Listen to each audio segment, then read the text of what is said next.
Hello, and good morning.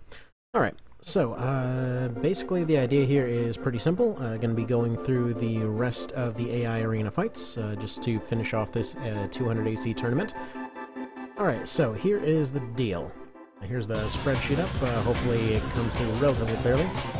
I wanted it to show a little bit more zoomed in here, but for whatever reason it doesn't really want to cooperate, so we'll just do it this way. Now, here's the deal. All of these ones that are colored in are ones that are still remaining for the last kind of round through here. I believe it was round 5 or 6 or so. I never got around to finishing all of them, so we're just going to go ahead and start off with those. So that's basically anybody that's in yellow. Anybody that's in yellow and hasn't really gotten a person picked yet is one that hasn't actually fought yet.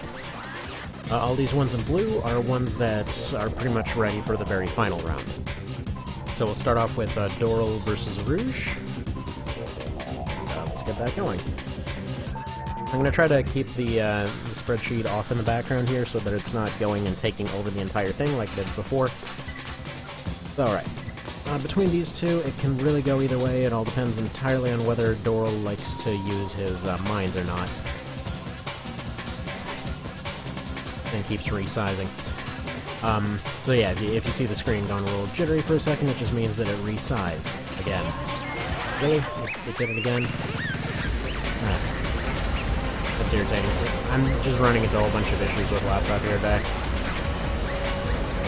Basically, this is the last recording and last day with the old laptop, which has been getting so unbelievably busted that it's not even funny anymore. But because my wife is freaking amazing, I ended up getting me another one for Father's Day, so looking at that pretty soon here. And it looks like Joel's going to take it. Surprisingly, he's earning his spot in this tournament. But yeah, so if you missed it before, this is kind of the loser circle. The way that this was going was 2-round elimination, so if somebody lost 1 round, they were put into the loser circle. If they lost 2 rounds, they were eliminated entirely. So Doral ended up losing a fight earlier, as did Rouge, or Huntress here. There we go, so now Huntress is completely eliminated, and we got Doral moving on. Let's make this blue. What is this color blue? What color blue did you guys lose? I don't know, there's some flavor of blue. It's kind of hard to tell with the spreadsheet sometimes. Alright, so Rouge completely eliminated. So next up we have Apool versus Zubin El Janubi. Alright, Apool on Turkey, Zubin on Meme Dream. Yeah, the general confusingness of the spreadsheet is why I've generally tried to do them in one part. Now, due to the number of fights, we're actually going to drop a save state right here, because due to the number of fights, we're going to have a little bit of a well, there's going to be a lot of glitches if we keep going and not resetting the emulator. So yeah, that's another thing. Another thing that came up with some of the longer ones earlier. So Turkey. Where are you, Turkey?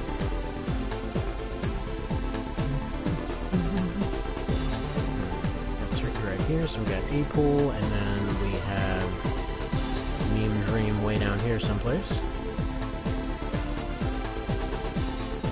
Oh wait, if you haven't seen it already, apparently Mr. Javelin's doing another Silent Line arena. Should be pretty fun to see, and fight pretty soon here, so we'll see when that's coming up. Alright, looks like these guys are fighting in the desert. There we go, Azoi Desert. And let's get this thing going.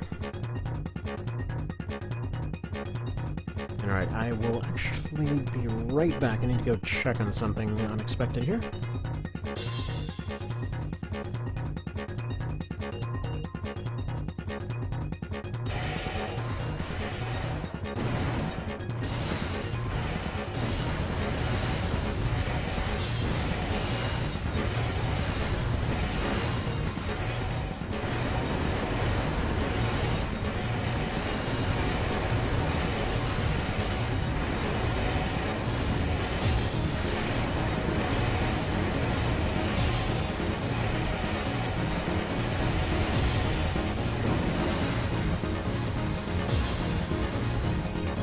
Okay, and I'm back, and it looks like, yeah, looks like Zubin's out of this thing. Alright, next up we're going to have Coldheart versus Red Lord. So, Zubin, you're out of here. And A-Pool moves forward. Okay, so let's see, we got the Controller team and a Hue squad. And we're back again.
Alright, and back, and it unfortunately looks like Coldheart's out of this. Alright, so Coldheart's out. Next up...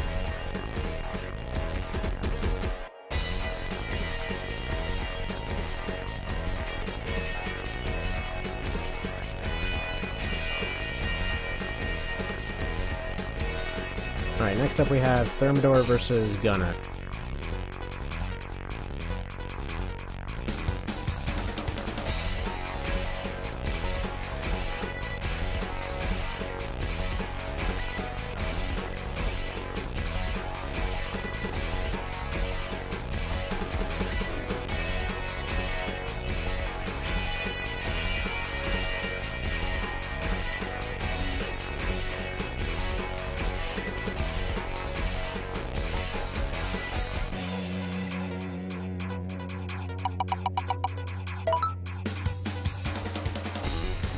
Hello, Exile.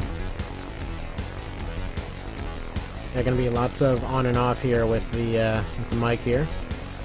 Co-commentators having a little bit of a dramatic breakfast, so do that. Anyway, let's see. Next arena, always have a little bit of a thing here, is going to be Dim Cage. Dim Cage...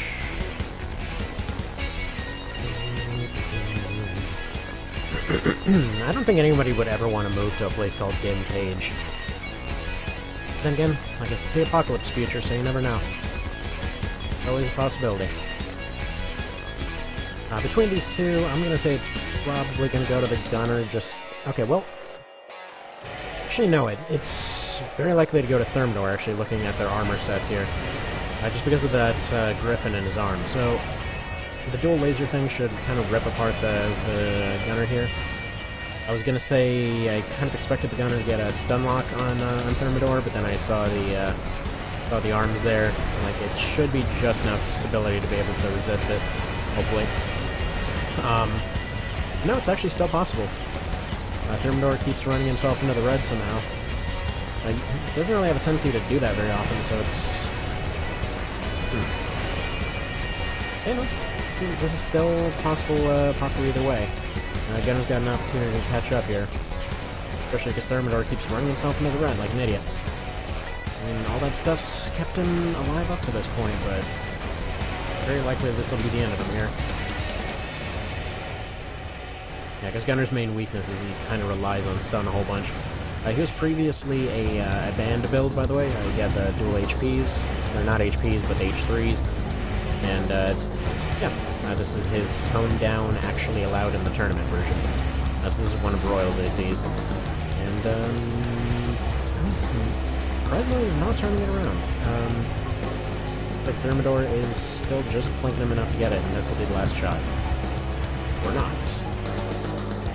Yeah, all he needs is one shot. Yeah, there he goes. Alright, so that's the Gunner out.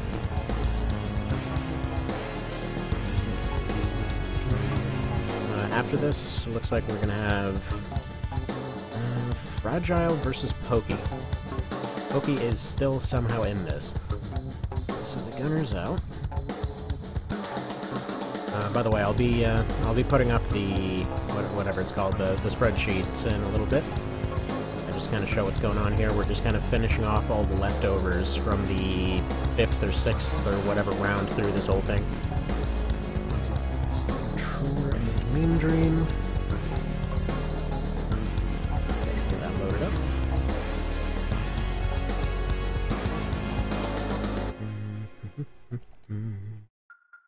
Controller, we have the Night Flyer from Mean Dream. Wherever you guys are.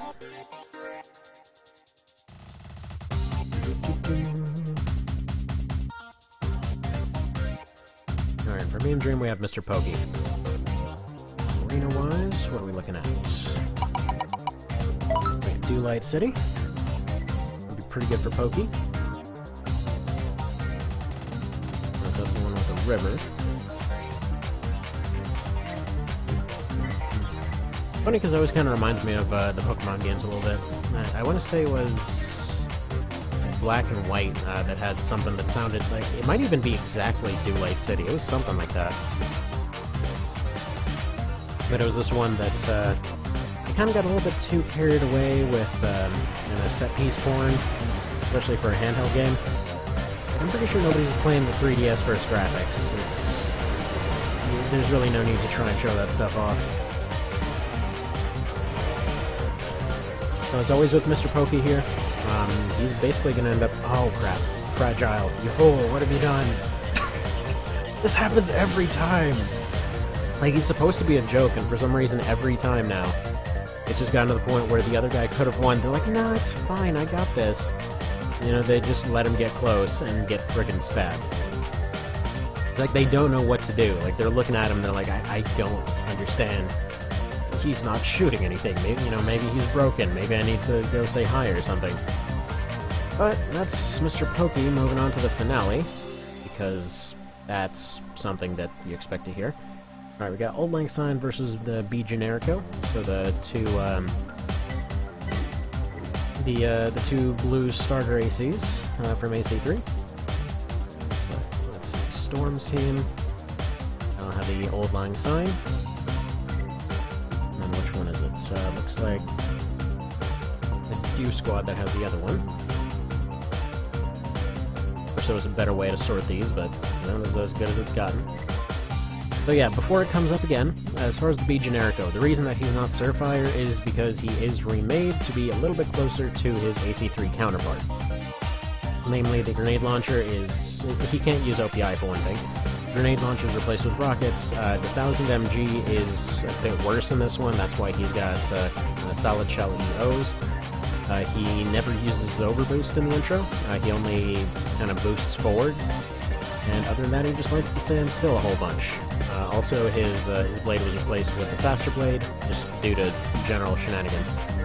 Alright, so we're actually gonna... I'm not actually gonna roll for this one, because there's only one map that this fight can possibly take place in. And that's the same one that the intro takes place in.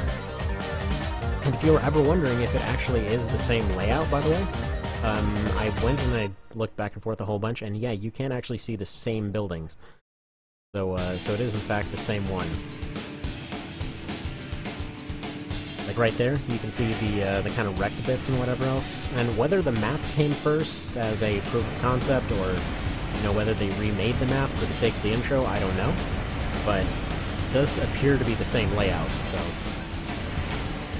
Now, you do see the sky, you do see stuff above it. That's kind of the only real difference between the two. And they do mention that there's an artificial sky somewhere, so it's very possible that maybe this place just has an artificial sky that pops out. Unlikely. I mean, again, I think it's just more... It's probably what ended up happening is they ended up modeling this thing after the intro or something, but... Oh well. So... Typically in this matchup, Lightweight has ended up winning just due to the amount of missiles it can fire, but we'll see. But yeah, so... If you're wondering about the B Generico name, he has like a letter and something else designation. So I just figured since he is the generic starter AC, well, intro AC, that's why he became the B Generico. He wants everybody to be generic. Alright, so Albrechtstein is very slightly winning this. We can still go either way, and... Nope, there we go. Not Surfire wins it. Just very slightly. Yeah? Where are you on this spreadsheet? Right here. Honestly, wouldn't have expected that, but alright, he's done very well so far. This one eliminated. Next we got the Mercmobile versus Nameless. These two were chosen to fight each other just because they're both units with no actual name. So yeah, Mercmobile is the nameless mercenary guy from Verdict Day. Let's see, what teams are they on? Murky Waters and Warhippie.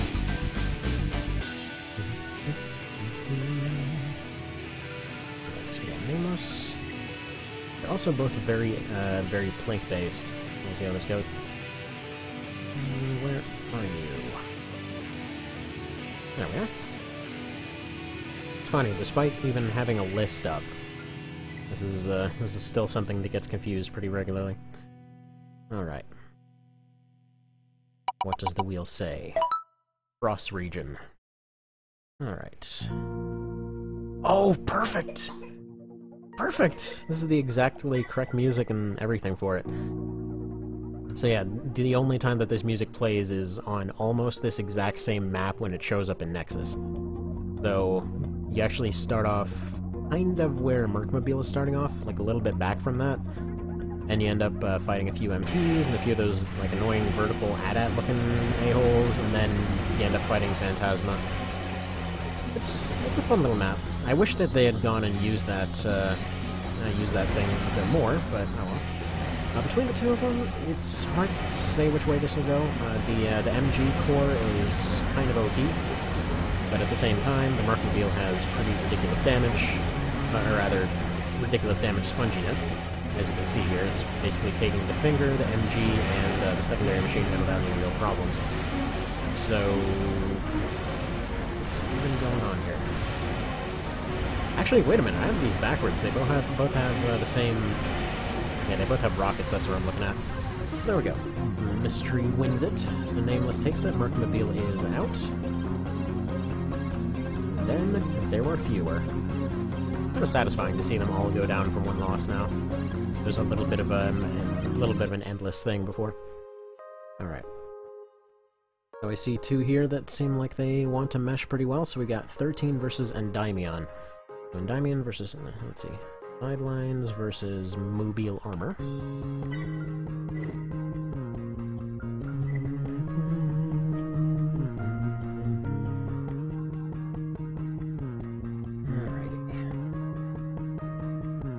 Where are you, dang it? This is clearly the best possible way to have these laid out. Honestly, what I should have done is probably just made it boring and had them go by their list of names and whatever. But no such luck. Damien, you are in Sidelines, which is over here. And what map are you guys fighting on? Clearly, one is very, very good, while the other one isn't quite so. Alright, Leptis Arena.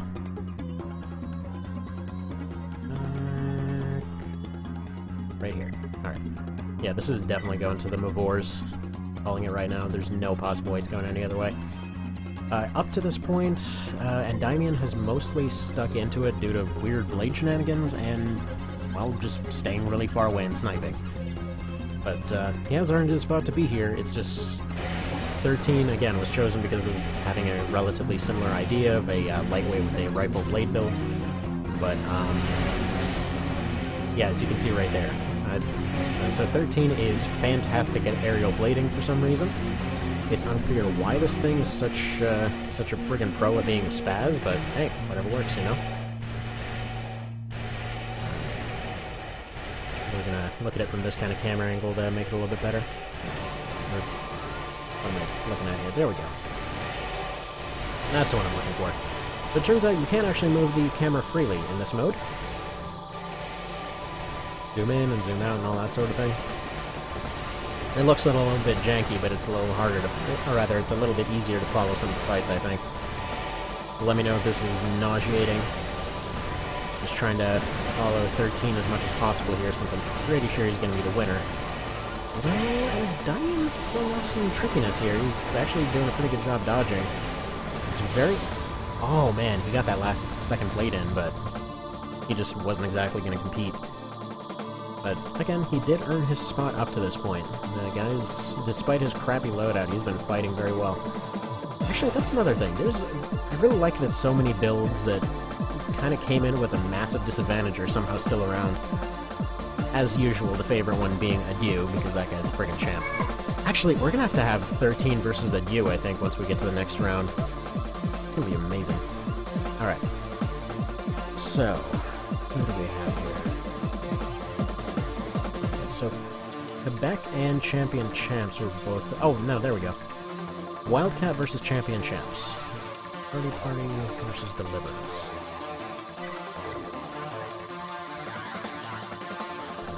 Here.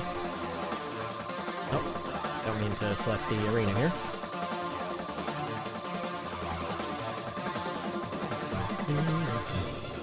So the version of Wildcat, of all of the ones that ended up coming in, wound up... The one that I made ended up winning with all the fights pretty consistently, so that's the one I ended up using for this. The Champion Champs is on Deliverance. There we go. So yes, Killdozer versus Wildcat. You know, because that's a question somebody had. Oh, whoops, didn't mean to turn that off. Alright, Leptis Arena again. Oh, dickery. Alright, accidentally exited out of it.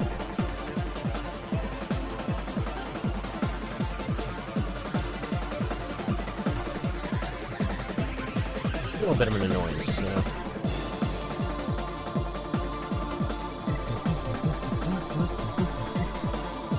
I love the soundtrack for Nexus so pretty much. It's really a wonder why they didn't just take all those tracks they never used for anything and just recycle them for Last Raven.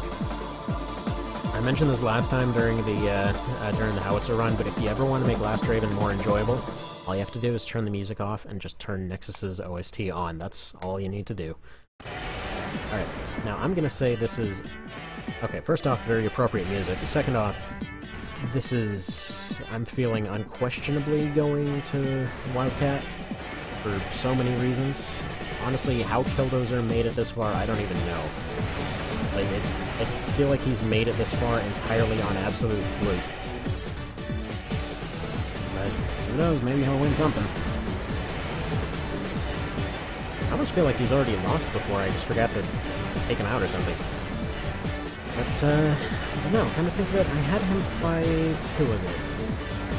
No, I think his last win was against Panzer Messiah, wasn't it? It had like a weird timeout win, if I recall. I don't think he's even done very much here. If they ever make an AC collection for PC, there should be a mod to replace the music files for ACLR. There really should be. I guarantee you that'll be like a day one thing if that ever gets remade. Actually, I would honestly hope if they made like a remake of the entire early series, what they really should do, and honestly they should call it the Underground Chronicles of just like people coming out from underground, but what they should do in that case is just basically have an option for which soundtrack you want to go with the game. Like, pick which rule set you want to go with the game, pick if you want a challenge mode on it, and then just like pick which soundtrack you'd like in it. Like, personally, I would love to see like Silent Lines, heat mechanics, Last Raven's part damage mechanics, you know, maybe AC3's or Nexus's OST, and then just like the graphic style from 3rd gen. That's kind of what I would really love to see. I mean, you can remake all of the older games using the 3rd gen stuff. It's just, it's got the most stuff, it's got everything already there. You might as well just remake the other gens using AC3 parts. I think all they would really need to do is remake some of the MTs or something. Maybe make some new ones since they had some different models. Okay, if Killdozer ends up winning this because Wildcat is a bit broken in the head,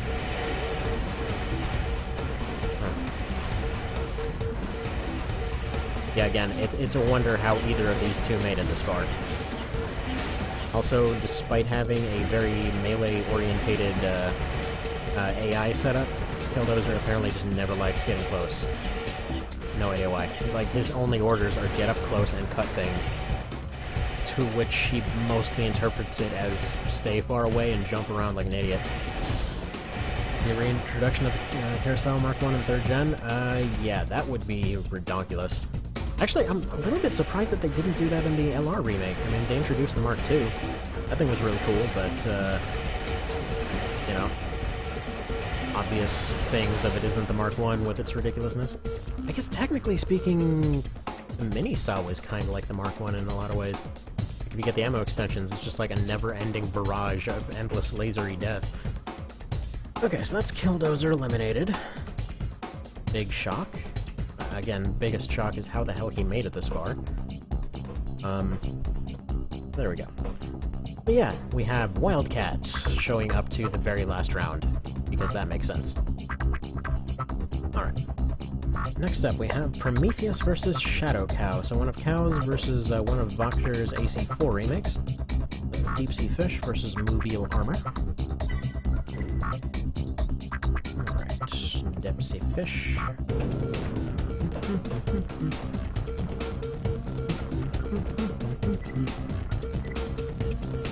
Figure these are both dedicated snipers that have made it this far.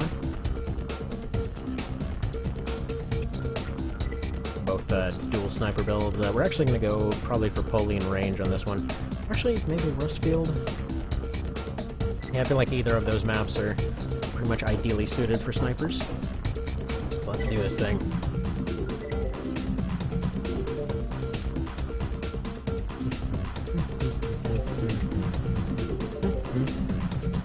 Oh, hello, Royal. So, I'm sad to say that Gunner is eliminated. It lost Max Thermidor just a little bit ago. So this is kind of, again, I can't remember, but 5th or 6th round for the tournament, and then we're going to get into the complete finals after these next few fights. So this is just kind of like mopping up everybody that currently hasn't had a fight to make it to the finals.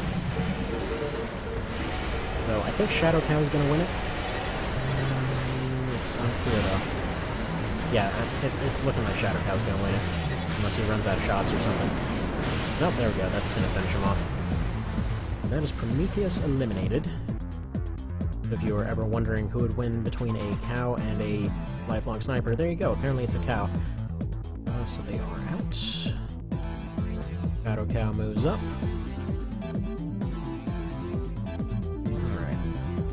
We got Snap versus Orange Julius next. Competence versus Wasted Lead. So it's a little bit of a confusing setup. It's not ideal, but what can you do, right? Between these two, I would say Julius has a pretty major advantage just due to range, but we'll see. Alright, looks like we got Frost Region.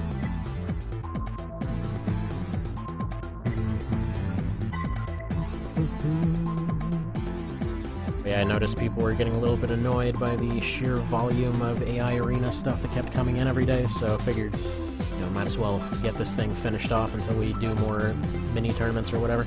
Let's see, I assume it was because the Mark I had that part on the grip that made it impossible to use with tank builds. Not only tank builds, there were a lot of just regular leg builds that it didn't work with, like bipedal legs and stuff. I want to say there was a bunch of arms that it didn't work with, too. It was a little bit kind of hard to follow that logic there. Oh. Alright, come on, Julius. There's really no reason for you to be getting close here. We got a blade out. Now that's it. Well, it's Julius eliminated. That's a bummer. I honestly was hoping he would end up sticking around a little longer. Alright, so Snap moves up. Again, of all friggin' ACs, why is Snap moving up?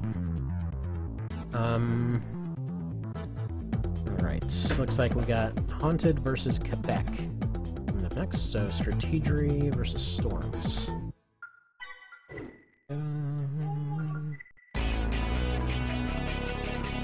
Strategery and Quebec. I really hope Quebec wins this. He's one of my favorites. So both of these are from Silent Line. There's only one map for these guys, I think. That should be this one. Both of them have had their previous wins on this map, as unlikely as that was. We might as well just have them continue on using it. So Haunted is way stronger, but Quebec is a fair bit faster. I just love the goofiness of Quebec's AC. It's just like a slightly mentally deficient spider or something. Pretty enjoyable. Very elegant looking build. I guess not necessarily elegant, more tricky. It looks tricky. Like, everything about this build looks tricky, you know? And he doesn't wind up being as much of a fight as you kind of hope. Do it. You've got no G-Core, why are you not using it? So breaking out the rockets, and I'm just going to watch him the whole time because, again, I really hope he wins it. Because Haunted has a pretty massive fire advantage. He's a much higher rank. I'll probably just give him that firepower advantage, but just to see tricky builds like this win it, yes! There we go. So Haunted had every reason to win it, but he didn't. Goodbye, Haunted. Right. I like Haunted as well. He's given me a little bit of issues on some challenge runs, but Quebec is just one of those ones I always want to root for. Alright, next up we got Delta versus Grasshopper. So Delta on 4-1 versus War Hippie.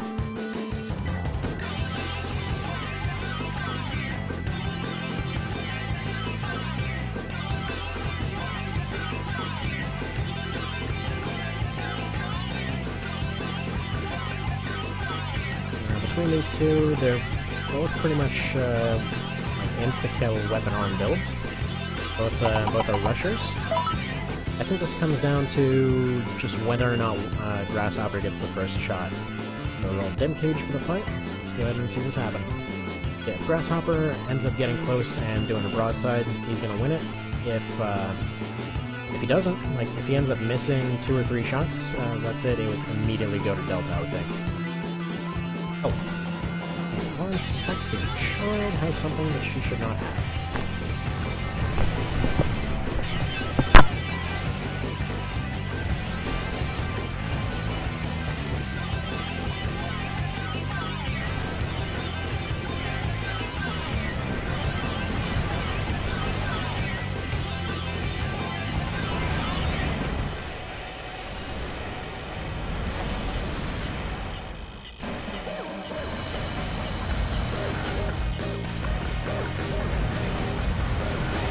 Yeah, judging by the fact that this fight is still going, I'm gonna say, yeah, Delta's winning it. It's like, if this fight lasted more than 10 seconds, Grasshopper was out. Alright, so that means Grasshopper eliminated. Did I turn on the mic correctly? Yes, I did. Okay. Grasshopper eliminated.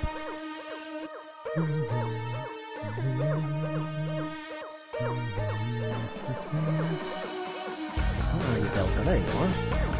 Yeah, Delta, another one that's been consistently losing in every other situation, but for some reason has kind of just pulled it together for this one. Alright, next up we got Doppelklein versus Jacko. So Awesome versus Scariners.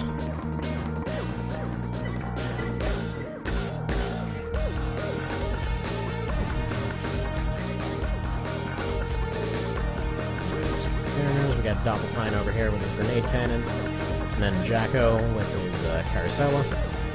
Now, between the two of these, I think Jacko is going to be the stronger contender, but you never know. Hollow Arena.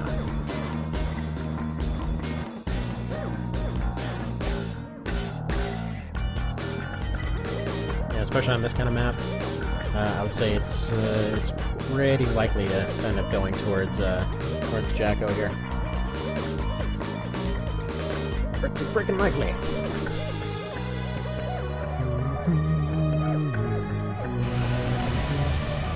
Starting off with the blades, starting off getting grenaded.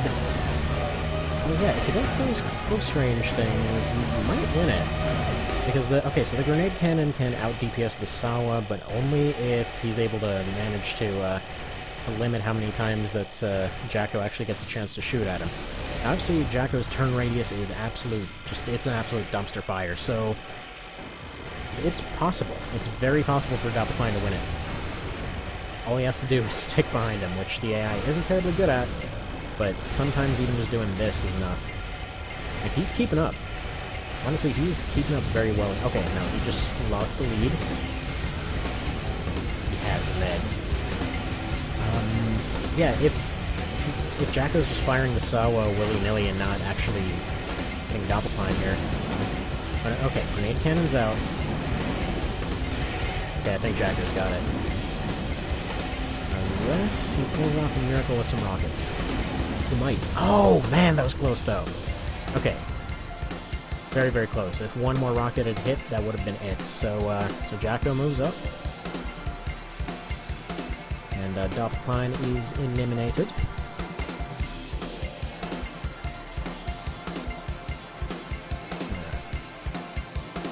So other ones I had set up here, that basically just leaves the Bathyscaphe versus Barchetta.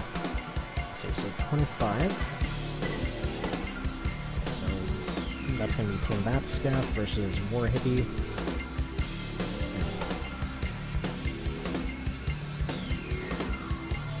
There we go.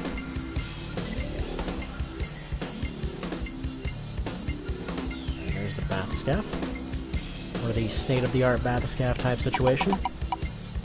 Alright, the Goal Island. Still wonder if that's supposed to be Eagle Island.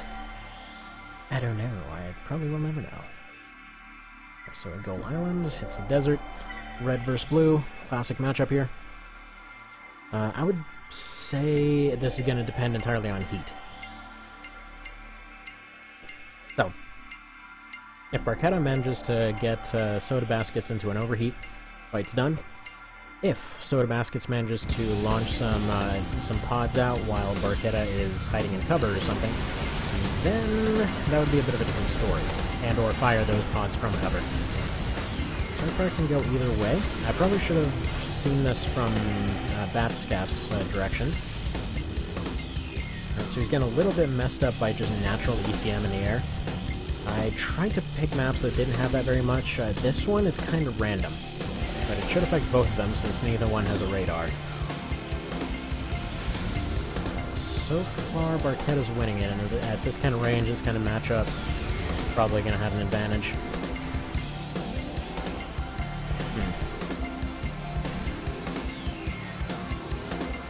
Yeah, with Bathyscaphe, it's just silky lasers and pods. Lots and lots of pods. So it's the shell tank versus the laser tank. This is such a stupid setup. See, I hope Barchetta wins it, because he's another one of those ones that's just one of my favorites from AC3, just because of the simplicity of his design. Like, even though like every other challenge run seems to run into an issue with this guy, he's one of those ones that I always really like. So, oh! Okay, last minute win for Soda Baskets there. Huh, so I still haven't won in this. Okay. Very, very last minute pod win. Never underestimate those pods. That's Barchetta eliminated. Now these next ones don't actually have fights assigned yet. Okay, wait a minute. We have Yellow Boat versus Controller 1 still. Okay.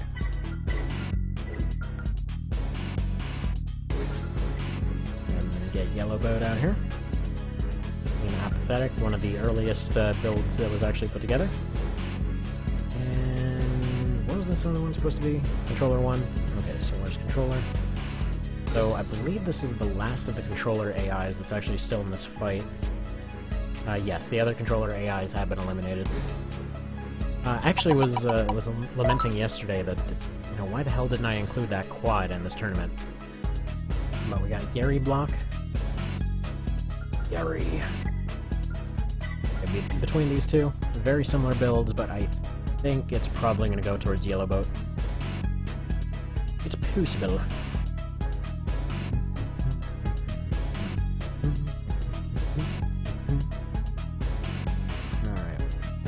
It all depends on whether Yellow Boat just decides to pop a nail in the middle of the fight like she's a football player or something. I'm actually surprised so many people started a bit of a fuss over that, to be totally honest. Like, it seems like people just need to find reasons to be pissed off at others. Oh! Oh! Okay, he's just gonna take out the controller guy with no friggin' problems, it turns out. Because she's overweight and overall terrible, and the funny thing is, this whole walking around thing, which gets her killed all the time in AC3, turns out to be a pretty major advantage in Formula Fronts. Okay, why are you trying to use a cannon? Just shoot him one more time. You end up throwing the fight because you just decided to use a weapon that you can't use. That would end up sucking quite a bit. But yeah, no, it always kind of bugs me every time that we go to the mall here. Because somebody has this shirt like, oh, you know, I'll never kneel in front of my anthem or whatever else. It's so pretentious, you know? Like, dude, people are protesting a thing. They have the right to protest. The song isn't holy or something. It's just like, they think there's something broken. You know, there's obviously been a lot of issues, so just let them do their thing. Why does that have to be politicized? Oh well. Oh well, that's its own thing, nothing to do with this, so that's the last of the controller agents eliminated. Okay, there we go. That's it. I'm getting a little bit confusing because I had this little mini tournament ages ago, and I still have those right next to these ones. Alright, might as well bring up this spreadsheet here. So here's what we have left. Maybe a little bit hard to read, but we have Voctor's AC, Robbie Rotten probably versus Leonhardt. That sounds like a pretty good matchup. We've got Virtue versus Mumu. Don Colonel. Probably have him fight Advent. They're both vaguely military-themed ACs. We got Lucifer against someone. Probably Lucifer versus Police. A pretty fair matchup. We got 9-Ball. Who do we want to fight? Probably 9-Ball versus Shade. Sounds about right. Actually, no. 9-Ball versus Mobius. Sounds right. That's Shade. I don't want Shade to fight Clayson just because he kind of reminds me of Street Enemy from AC3. So that. Got Shatter versus. Wait a minute. Why did I put Controller? Controller 1, you are eliminated. We do not get a thing. Prominence. Prominence can probably fight Warlord. This. Probably have Flying Fix fight Kaiser. That seems like a pretty fair build. Fair comparison, I should say. Pokey, you're going to move forward, so you're going to be here. Which leaves Shadow versus Sorcerer. Dark Red, okay. So let's do Shade versus Clayson. Sunblines versus Murky Waters.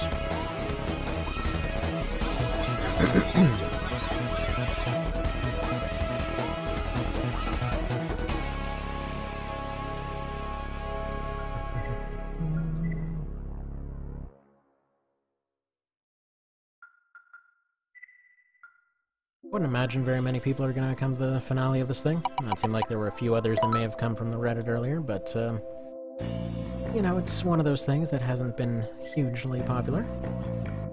So such is life. Pretty sure it would, I'm pretty sure whenever TBM takes over the project, it'll end up doing a hell of a lot better. But I already sent him over all of the AIs and everything else, so hopefully he ends up doing something a little bit better with it.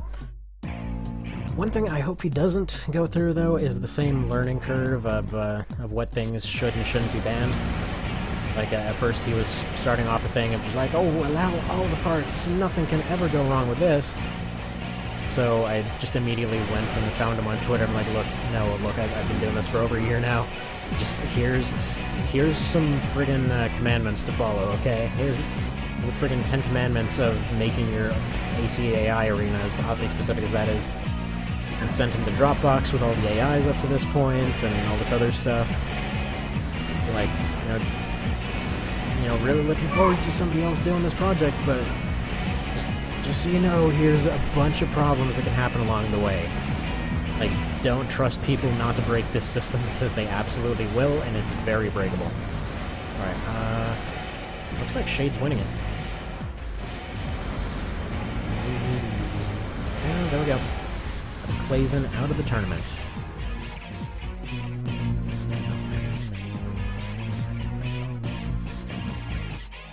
So, aren't you proud? I actually managed to turn the thing off without leaving the spreadsheet over the fight this entire time. Alright. Next we got Rotten versus Leon Hart. So that's Bad Apple versus Old Lang Syne. And yes, I'll change the music before he gets mad about that. Bad Apple. I'm assuming Robbie's gonna win it though. Yeah, Leonhardt, it's got a lot of defense to it, but I really don't see it winning this kind of matchup. Okay, Wabbis Cannon. Shannon, Canyon. Oh, hi, child. What's up, Talkiness? I hope that's coming through. He's, like, hilariously smiling over on the side here. Alright. So, before I get yelled at, let me change the musics.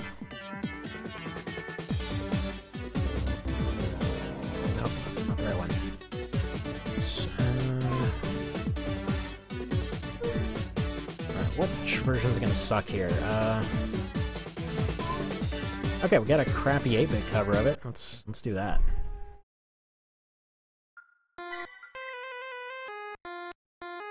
There.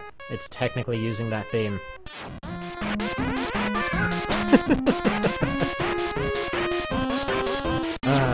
Yeah, that's exactly who that's supposed to be, by the way. On the mention earlier of the Sawa Mark 1, here's the mini Sawa with its ridiculous standiness.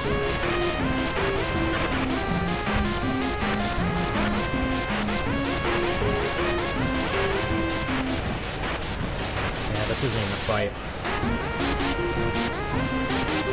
If you're wondering what's going on with his wings, by the way, the EO is supposed to serve the same function, but he doesn't even know what to do with the situation. He's just getting completely vaporized, and that's it.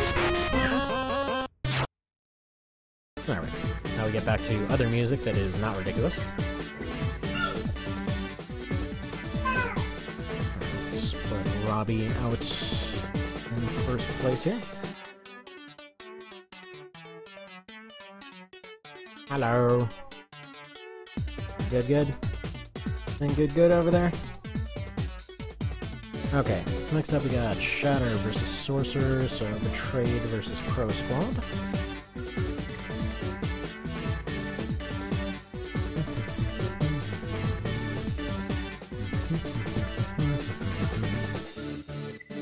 This one, and where is Betrayed at?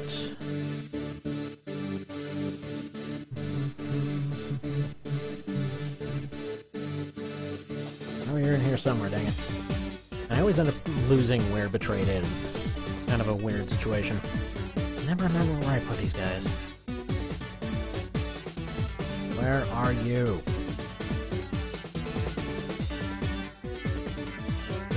What am I missing here? That's because they're supposed to be right here. Dang it. Let's see, 1, 2, 3, 4, 5, 6. Yeah. That is 05. Let me get that corrected right now. Oh, I ended up using this music right here in one of my school game design projects. Right. 5. Oh, crap. Do I not have this one? 1, 2, 3. Yeah, that should be 05. That's okay, I have a backup. Let's put one of the other fights in there while I find said backup. Funny, the betrayed team got deleted. So we got Supplice versus Lucifer, I think. Let's see, Murky Waters versus War Hippie. Again.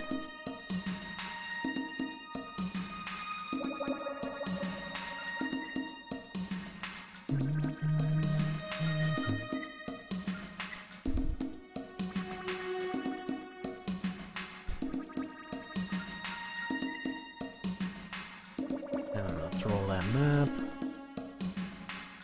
Oh, hello, Hostile. How's the stream going? So far, relatively quietish. We're just kind of wrapping up whatever 5th or 6th round this is up until we get to the true finals. Basically, there's just a few that were left over, so we'll get to the last, like, 30 or so pretty soon here. So right now we got Lucifer versus Supplice. Or Berlioz, whatever you want to call him. But, yeah, so far so good. Where's Voctor been? I haven't seen him in ages. Like, when his AC just ended up winning the fight here. Yeah, I don't know. I haven't seen Voctor in quite a while. Hopefully he's all good. There are all his memes. He's doing other stuff. Oh yeah, and I found out that I accidentally overwrote one of the teams, so I'm trying to find my backups here.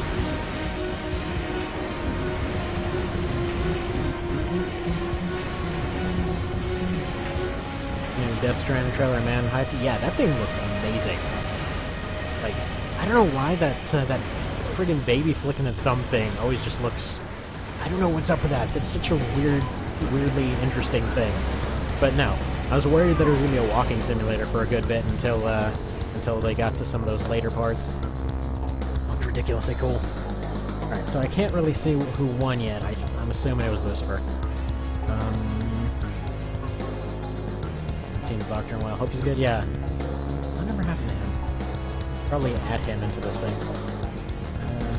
Sorry, I'm just looking through to find my AIs.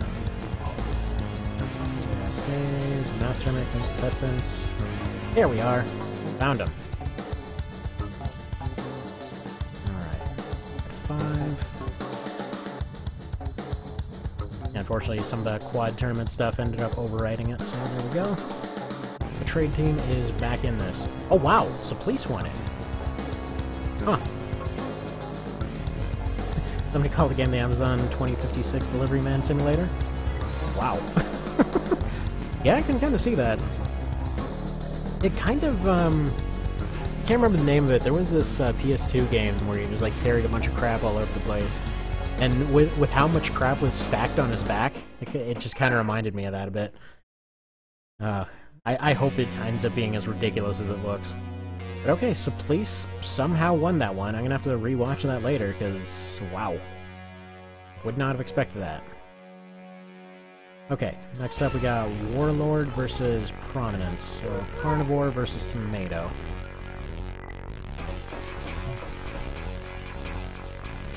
Carnivore, where are you, Tomato? And I missed them, because that's what I do best. Tomato. Prominence is right here. Which means... Wait, what? Oh! Ricky Doodle. That's what happened. I replaced the wrong freaking team. Oh my god. Really? Really, brain? That's what we're doing? Alright. I'll get that fixed in just a sec here.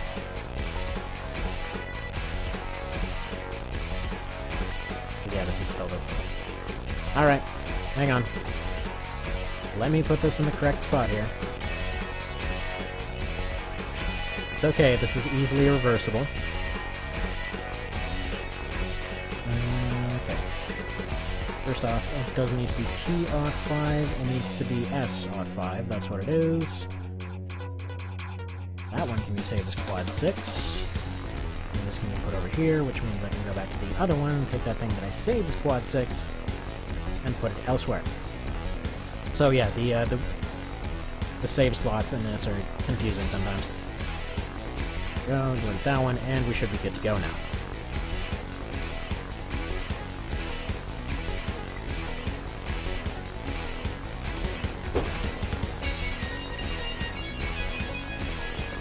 Carnivore. Was the carnivore that I needed? What the hell was I even looking for? Ah. Warlord and carnivore. Yeah, that was what I was looking for. The Warlord is this one, and let's roll us a map.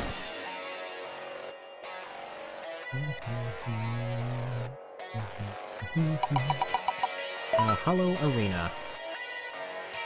Alright, where's my freaking emulator? Okay, we're already there, and let's get this crap show going. Let's see. Now I understand the death mechanics of the game, where you can die and come back to the area you died will become a crater. Yeah, that was a really weird way to put it. It's like souls, but the area suffers instead of you. I'm really interested to see how that ends up going. It's a Kojima thing, so I'm sure it'll be amazing. Just, I don't know, I can't get over the ridiculous coolness of that baby doing that weird thumb thing. Having taken care of multiple babies, and now with the second one of mine on the way, I can honestly tell you, I've never seen a baby do that. It's just too cool for babies under normal circumstances. Okay, it's looking like Warlord's actually winning this one. Yeah, no, he got it. He definitely got it. Still bashing it because I hate doing it. Yeah, I don't know how anybody can hate that guy. He's freaking cool. There we go, that's water hazard out. Like, it's funny because there's so much of a conversation like, are games art and whatever else, and he's the best example for yes, they are.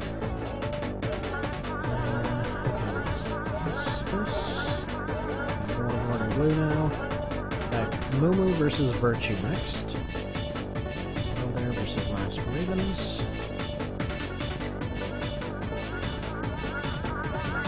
We got the last two. Well, actually, there's 3 surviving Parry Blade builds left. Strateger, I think. No. All right, brain. Don't remember things 5 seconds later. That's all right. I don't need info anyway. The Last Ravens. That's what I'm looking for.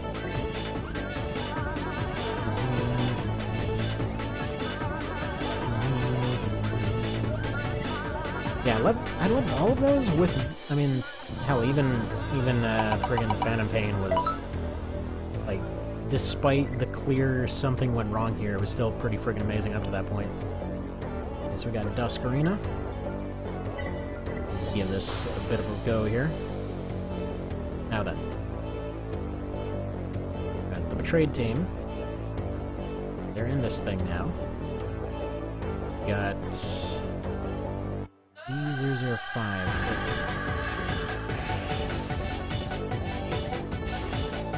gonna have to take a look at those saves to see who exactly plays here, because something clearly went wrong. Between these two, yeah, they both have a lefty weapon of some sort. Oh! Oh, man. Okay, Mumu is earning her spot. Actually, Mumu's done pretty well up to this point. And again, everybody who's made it this far has done pretty well, with the exception of Killdozer. That was just a miracle. Okay, a missed parry opportunity there, although they have no means of actually predicting anything, so there's that. Okay, come on, don't get wrecked now. I really want Mumu to win this now.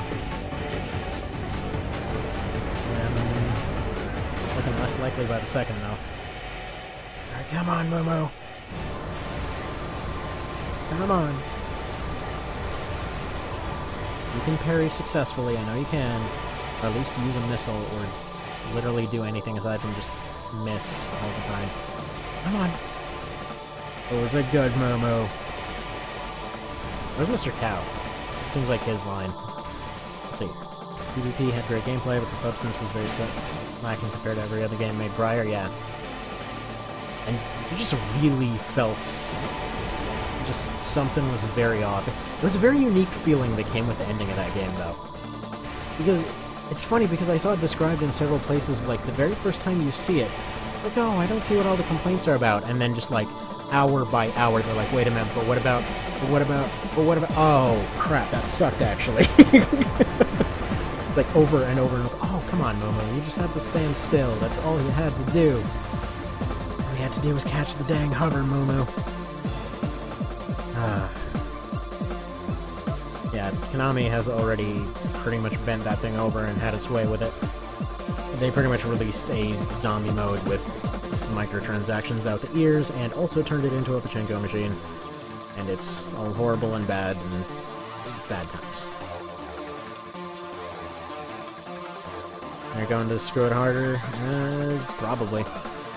It seems very likely. Alright, a little bit bummed that Mumu just got murdered, but I guess that was a bit deserved. They kind of pulled a bit of a Mountain and Viper there, like, oh, no, this one's totally winning, and then they got their teeth bashed in. Okay. No, wait, Virtue is the one that won. I guess I won't automatically eliminate you. Alright, we got Shatter versus Sorcerer. Make a trade versus Pro Squad. Make that happen. Didn't Shatter versus Sorcerer happen, or is that the one that I screwed up?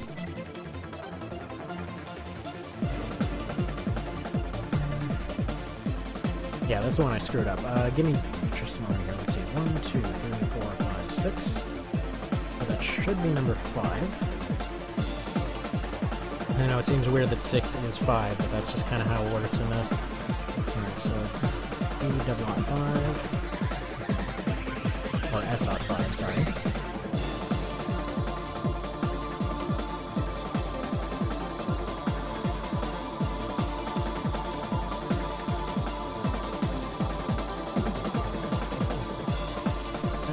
There. Now, loading this should bring up the Betrayed team. Yep, there we are. So, we got Sorcerer right here. And what kind of map do we have looking at this situation, even though it probably should be in the desert? I always have them fight in the desert. Leptos Arena. Make that happen. Alright, Leptos. I know you're somewhere. There we are. Except I ended up loading the wrong one. Give me a moment here, and... ah, hell, where's Shatter again? Pro Squad. There we are. He's right here. Actually, I should check real quick. Is his rival still in this? I know at some point I was kind of setting it up, hoping that he would end up fighting his rival again. And no, I think his rival's already eliminated. Or actually, no, he might have been the one that eliminated his rival, now that I think about it. No doubt they're going to beat that franchise in pace. They're already making Activision Bells. Oh, that's their destroying their most famous franchise, yeah. It's a sad time. Actually, speaking of franchises that aren't getting destroyed, did you see that the RE2 remaster got announced? And it's actually looking good. There's a lot of really good crap that came out of E3, I have to say. I'm not even surprised that they didn't end up announcing anything Armored Core related, because they released, they basically mentioned that they were working on 3 other things. Alright, so the Banshee is out, so that's Sorcerer dead.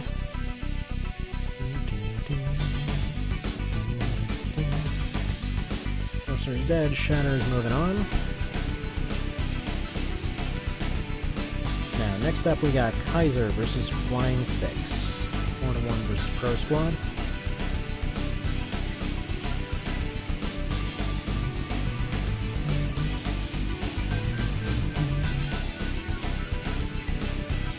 By the way, is there any lag coming through on your guys' end?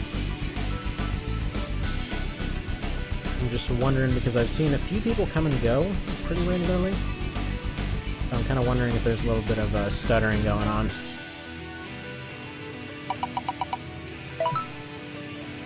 We got Hatton Factory. Let's get this going. My bet's on Kaiser, but these are both very, very durable, very close-range builds. Very decent chance for Kaiser to get eliminated here. This is probably the highest chance he's had of getting eliminated all tournament. See, the relatively new CEO had no experience with making games prior to being CEO. Yeah, with Konami's thing, he's obviously like a douchey playboy. I don't even know what he's doing there. Like, the guy looks like he should be going and getting drunk with hookers all day, and that's kind of his whole thing. Oh, no. Oh, no. Don't tell me Flying Fist is just gonna end up losing because they can't turn slightly faster. You've got the turn speed up. Dude. And again, he's in the corner now. Come on, get closer. You know you want to get closer. I know I made you to do the overboost trick. Get close, burn him, it's your only chance. Yeah, Flying Fist is dead. Stream's fine. Turn down the music a little. Okay, will do.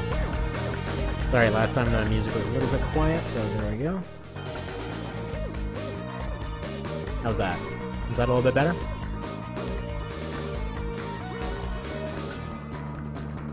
That is Kaiser. Moving on to, I guess, no one's surprised, because of course he would move on. He's freaking Kaiser, but Flying Fist was the closest thing he's had to a potential loss in a good while. At least the potential for a loss, I should say. Okay, next we got Don Colonel versus Advent. Wondering why I'm not calling him Don Colonel and calling him Colonel? I don't know. A while ago, I heard somebody jokingly call somebody Don Colonel. Like, that's pretty funny.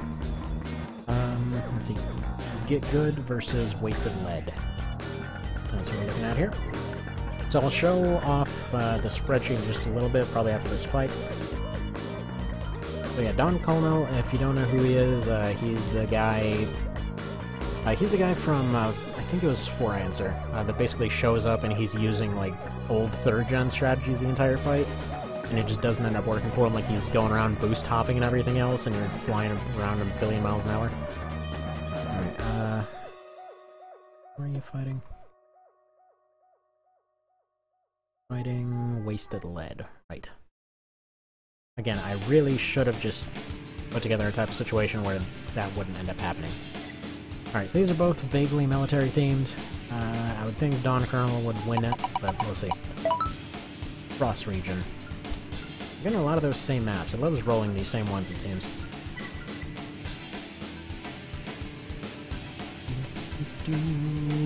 Alright, better? Good. Good. But yeah, I was noticing people coming and going. The audio discrepancy might have been why. Generally speaking, as soon as the audio goes right, and as soon as the stream is going at relatively decent quality, people stay around for at least a minute before immediately leaving.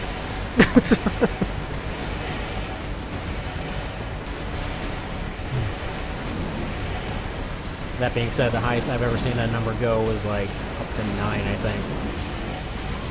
So if I ever see it go double digits, that'll be the day. But yeah, Don Colonel is definitely one that I had to include, just because of all the ones in For Answer, he's one of the ones that really just stuck out to me on every single run of that game. He's just there, he's hopping along, he's like, I know these old strategies. Oh, wait a minute, is that how I'm supposed to be flying around? This is all wrong. Which is funny, because, like, story-wise, 3rd-gen ACs wouldn't have existed yet. He's just kind of an in-joke at 3rd-gen players. They're very close, it's going back and forth. I think Advent's winning it, though. No, actually, Don Colonel's winning it. Blast those missiles... No, Advent just barely won it. Okay. Yeah, I did the same when I played. Yeah, same here. I mean, he was literally just an in-joke towards that, which I'm sure flew over most people's heads, too. Like, I only ended up getting that joke maybe my 4th time through the game, and I'm looking at him like, why is he acting all weird, and why is he commenting on how stuff's flying around? He's not even moving. Oh, that's why he's not moving, so that took a second. Alright, so the last one before we get to the finals is 9-Ball versus Mobius. Okay, so we got Deliverance versus Adieu.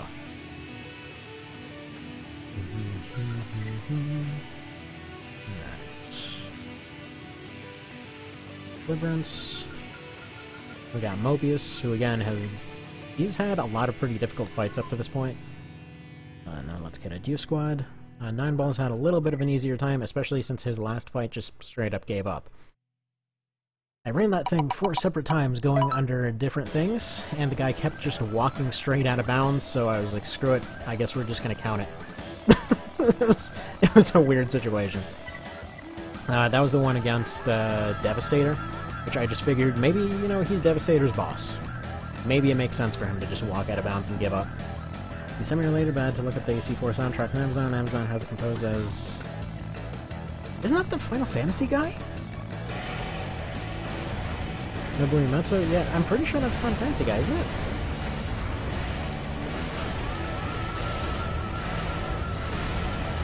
Like 80% certain, and that's only because of this weird Flash song from ages ago that mentioned music by Nobu and I think like graphics by Wanshu or some crap. I don't remember. It was this bizarre thing about Final Fantasy X. This old Flash animation from friggin' Albino Black Sheep. Let's see.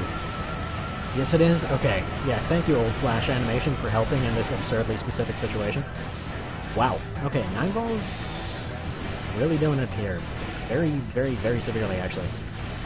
They've got very similar builds, but yeah, most of the time Mobius has one using his blade. I haven't even seen him use it once in this fight. So this was absolutely one-sided. Alright, so that's Mobius is eliminated. Again, I was really hoping to see him at the end there. Oh, be right back.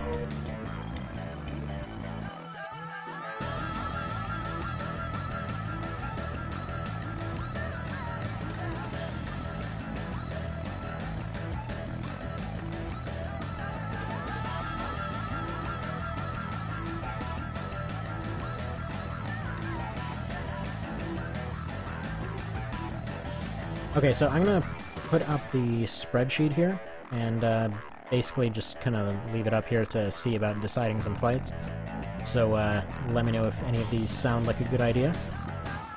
Let's see, can I make this fit to screen?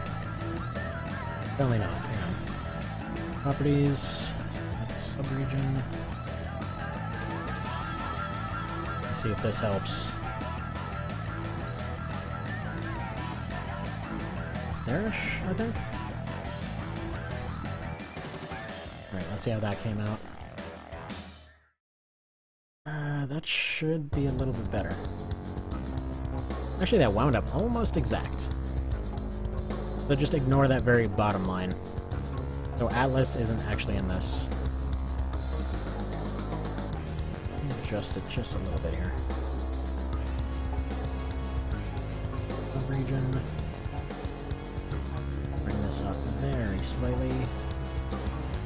There we go, that should do it. Wait, what?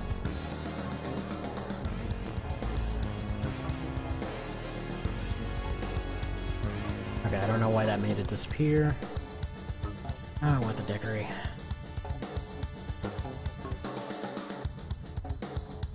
Oh, wait. That's probably why.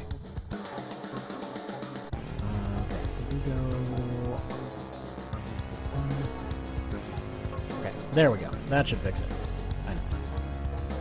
Now we're back to square one.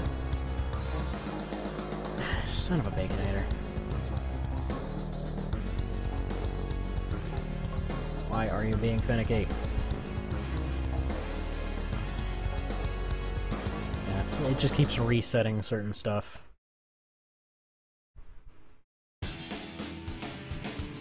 There. Good, good. Perfect. Now, fit to screen. There we are.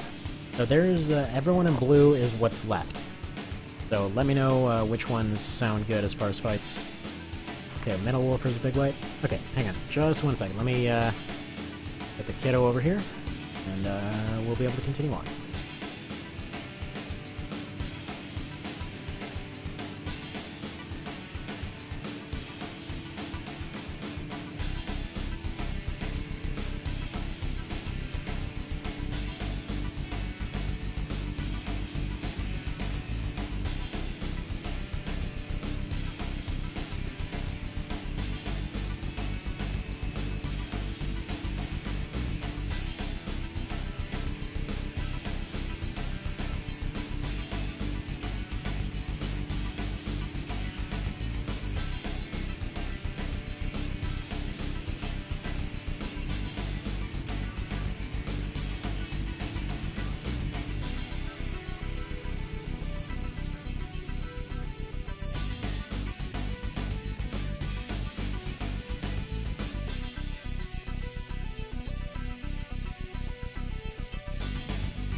Alright, back.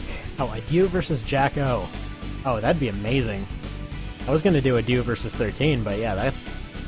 Man, if he ends up just going and just hopping behind Jacko and slashing him a billion times, I'm gonna freaking crap my pants over here. Alright, so first one requested was Big White versus Metal Wolf. To celebrate Metal Wolf coming out. And I'm excited about that, that's gonna be awesome. Bathscaff versus Freedom. Freedom! Hang on, where the hell's my controller? There it is. I found my controller. Controller goes over here. Man, I wonder how long a Dew's luck can actually hold out. He's literally been at the point now where almost every single one of his wins has just been retarded. Like, especially oh man, if he ends up beating Evangel and Jacko. Just Last Raven. I'm gonna have to like, go and make a poster of just the Last Raven thing with a Dew on there. He was the real Last Raven. Where was Jacko? He was under Awesome. Or no, he was doing Freedom, and we're doing against Metal Wolf. Map-wise, what are we doing? Hello, Arena. But yeah, so at this point, builds don't even matter. This is the finale, so everybody that's fighting is fighting everyone. The only one that can't be picked for a fight is Etsamnar, who's guaranteed for the final 3. Yeah, it's actually legit possible is the weird thing. Because Jacko is so slow that there's actually a possibility that he'll just get behind him and slash him like 50 times. Between these two, I'm gonna say Metal Wolf probably has the advantage, just because he's got 2 guns as opposed to just the 1. Not to mention he's generally more mobile. But then again, if Big White pulls off something with those rockets...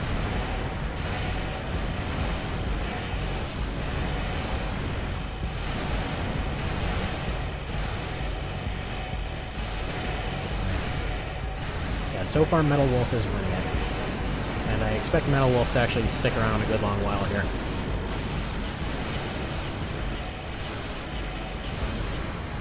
Okay, so that's Big White eliminated. Get out of here, Big White. Big White is out. Metal Wolf, I think we're going to mark you down as green then. As a victory color, or... Let's go orange this time for the victory colors. Alright, next up we got Kaiser versus Old King. Bad Apple versus Pro Squad. Oh, crap, I did it again. Oh, son of a... There we go. Okay, you know what? It's okay. It's okay. It's still here. We'll view the replay. I know! There's not one time I can do one of these without doing... Oh, dear God. Child, how do you... Be right back.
Alright, back.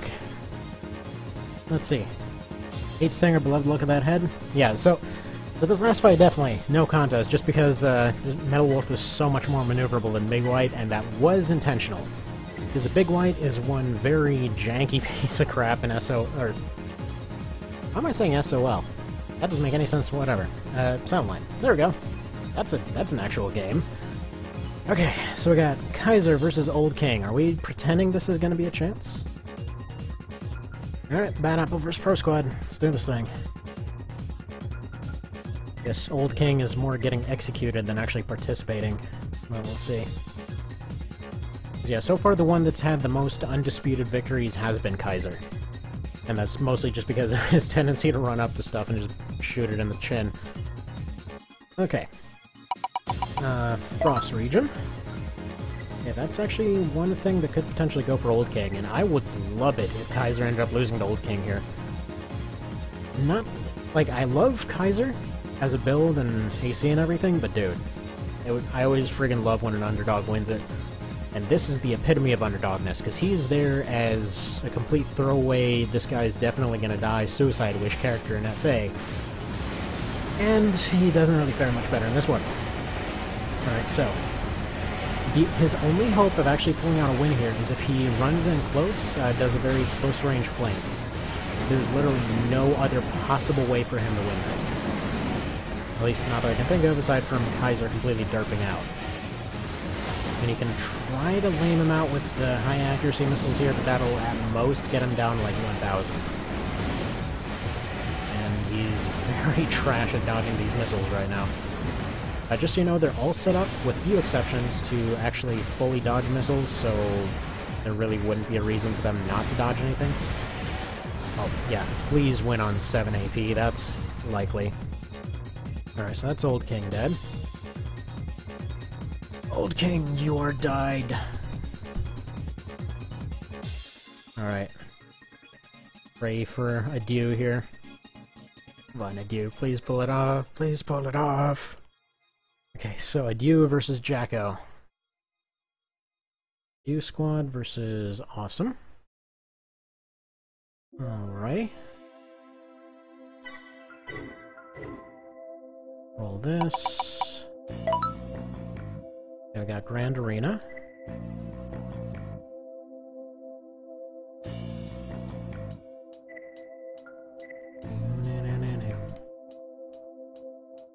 Please, please, please, please, please, Adieu win this. Please. That would be amazing.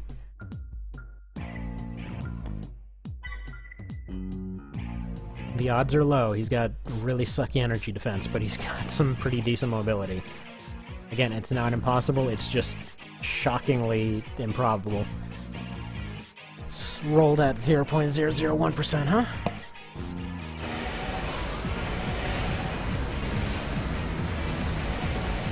Okay, no, he's getting absolutely rocked.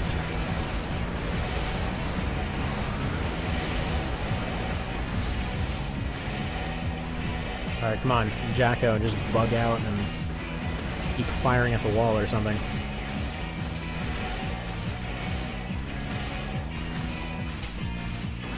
What's funny is, up to this point, Adieu hasn't even really been destroyed. He's technically lost, but that's it. His only actual loss has come in the form of timing out at Sonar. Because the guy ended up just dodging every single friggin' shot. Yeah, no, I don't think he's gonna win it. He's not even doing any of his usual trickiness. No, Adieu! Aww. Okay, Adieu's eliminated. It was possible, but yeah. Not always gonna happen. So that's Adieu out. That is Jacko moving forward.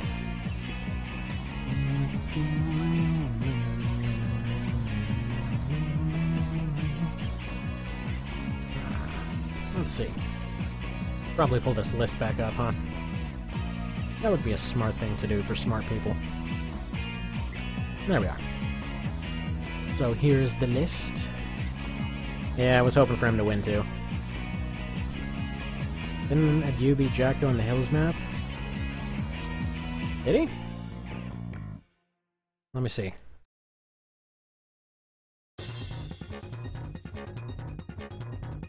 I wouldn't doubt it. He's won versus a lot of things. Let's see. He's beaten Samika, Wildcat, Yellowboat, Trigger 99, End Bomb, Mobius, Etsum Nar. Well, he technically lost Etsum Nar, but still. Who else? Okay, I guess that's all of his fights up till now.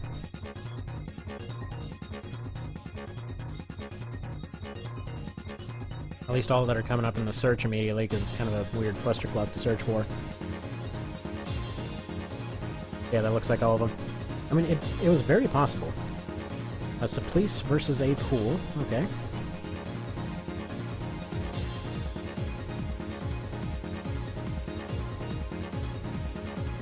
Those two. I'm kind of gonna say Natashi Zen versus... where are they? Versus Red Lard, because those are two very big heavies.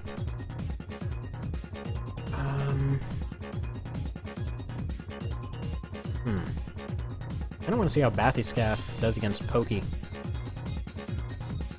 Again, Pokey's probably terrifying everyone up to this point. The guy's just been going and eliminating everyone one by one in the simplest possible manner. Agraya versus Thermidor. Good call. Alright, so we got 3 of them. I think we can go ahead and move on here.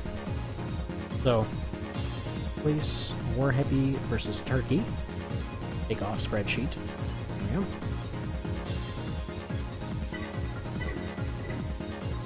What a bummer. What a bummer.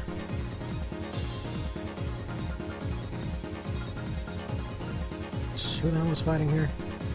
April?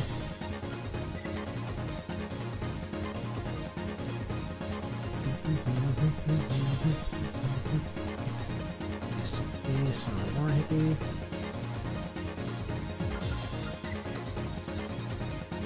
And what's our map for today?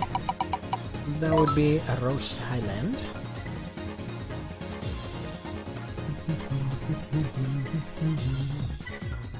Alright, I'm gonna call it right now, this absolutely 100% has to go to A-Pool. Just because, actually, no wait, I think Supplice has decoys, doesn't he? We shall see. He very well might. Yeah, A-Pool has the firepower edge to an almost comical degree. Okay, he's doing a pretty okay job dodging them, though.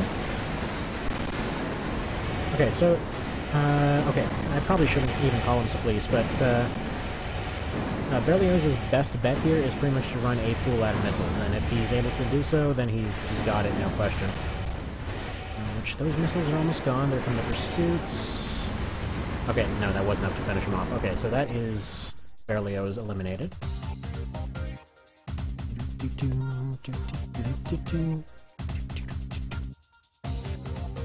And yeah, in both versions, when it comes to A-Pool, their big weakness is just their ammo count.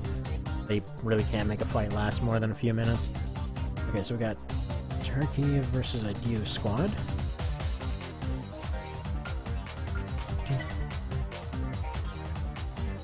We're gonna have to fight a couple heavies here. Turkey, the Chief Director, and the U Squad is gonna have the other one here.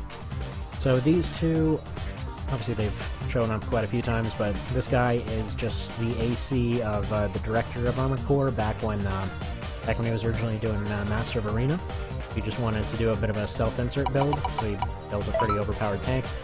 And then we have the intro heavy from AC3. Looks like we got Wavis Canyon. Let's go ahead and give that a go.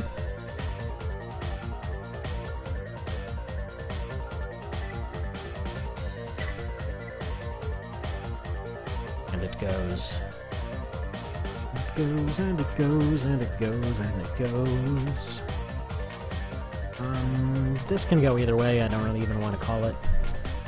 Depends on whether or not the Red Lard decides to use its pods. If it pulls out both pods, if it pulls out its EOs, and also still has its shield up, and is able to just kind of force the tank to sit in one place, they'll do that. If they get close, though, and the tank manages to get a stab off, it's not even a question. The fight's just over at that point. Okay, Well, looks like he's pulling very awkward dodges of those pods, and pretty much just flinking them. The Red Lord just ate a large missile like it was nothing. Once again. Come on, Chief Director. Gotta do a little bit better than this. I thought you were better than this. Okay, and it goes to Red Lord. Man, we're gonna have to do Kaiser versus Red Lord in one of these, I think. Because those two are kind of the running champions at this point. Alright. Red Lord moves on. Toshi Zin, unfortunately, gets eliminated from his own game. Next up, we have Agraya versus Thermidor, so Tragedy versus Bathyscaph.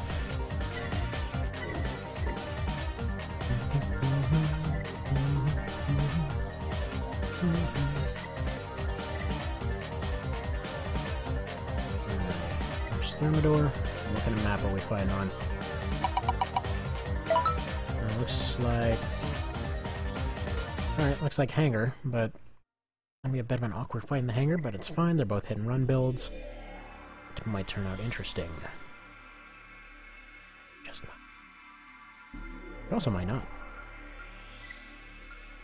Yeah, I like the Hangar maps. It's led to some interesting matchups before, especially that whole thing with Adieu. Whatever, Adieu's still the champion for me, dang it. He's just gonna be in the honorable mentions of, like, he technically got, like, 32nd place, but he was the favorite. Alright.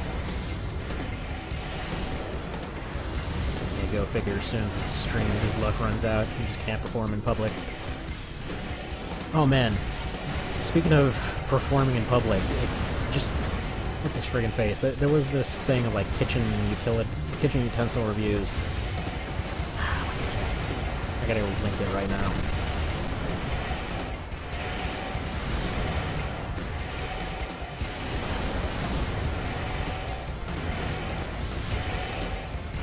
There it is. Alton Brown reviews Amazon's dumbest kitchen gadgets. If you've never seen it before, I'm putting in a link right now. Just yeah. Adieu is the champion of people. He's basically the Rock of this fight, except not as good. Alright, there we go. Agraya takes out another one with pretty surprising aggression.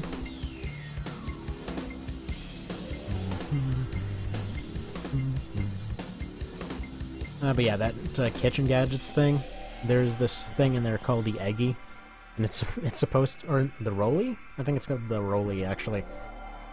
And so it's this thing that's, like, supposed to, like, you dump a couple eggs in there, and it's supposed to fart out an omelet, except that, it just looks really messed up. Like, it sits there for maybe 20 minutes, at which point, why the hell haven't you just gone and pulled out a frying pan already?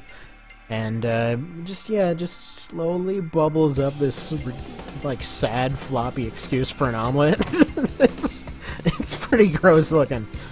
And like, he just keeps trying to excuse this thing if the guy can't perform in public. Alright. So, what do we want to see based on what we're seeing here? If I even can manage to pull up the friggin' thing. There we go. Let's see. I kind of want to see Shade versus Matthias. Or maybe G versus M. Oh, let's see. We got Doral. I think I want to do Doral versus Wildcat while we're waiting. Those two seem pretty fitting. And Nameless. 13 versus 9 ball, maybe?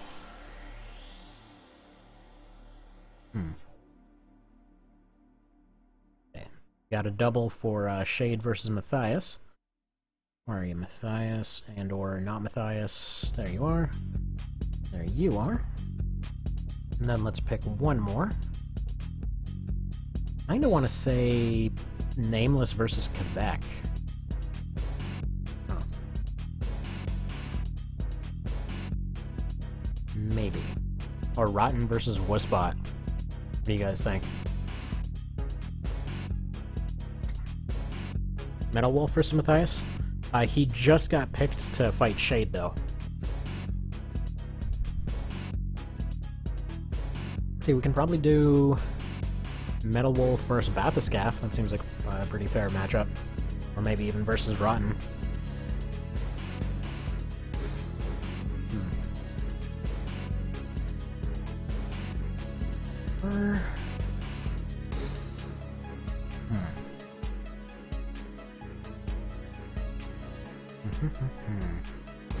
Rotten versus Irony?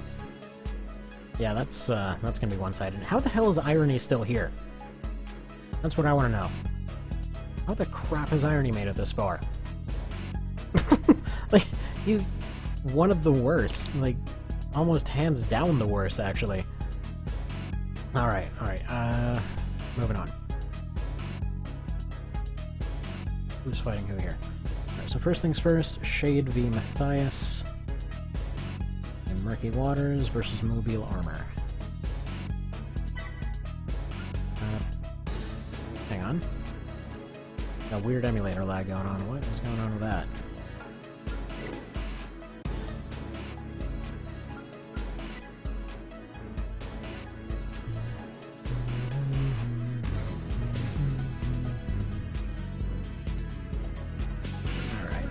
Armor.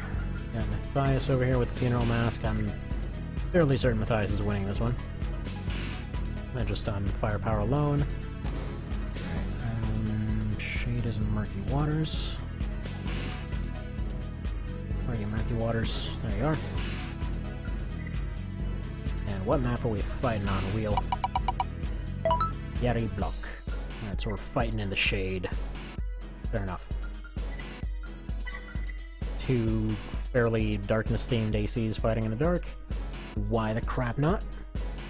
But yeah, provided Matthias and Metal Wolf both survive their next fights, we're gonna do Metal Wolf versus Matthias after that, though.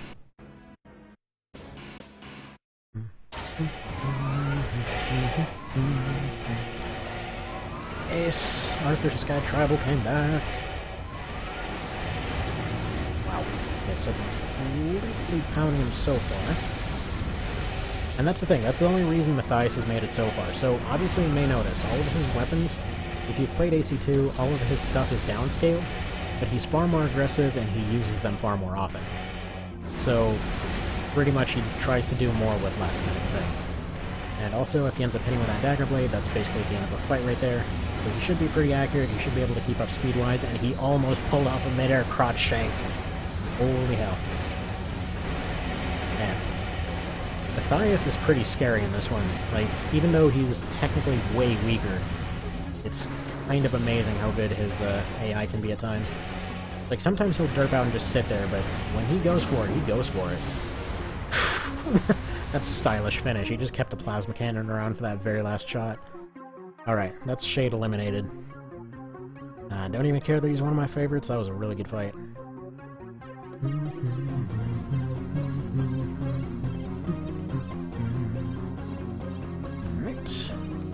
Next up we got Rotten versus Irony. Incompetence versus Bad Apple. The Incompetence team is named after Irony. This color scheme alone is scary. Yeah, it's like pink and black. What is that even? Like, you gotta wonder who's coming in with that. It looks more unsettling than it should. So. And if you're wondering who Irony was, it's this guy from Silent Line. There's no reason for him to be here. He's somehow survived against all odds. He's about to die, though, because he's kind of going against one of the more OP builds in this tournament. That's Mr. Rotten here. If he wins, again, that will be another pants-crapping moment. But so far, it has not been a day for those, it seems. There we go, Delight City.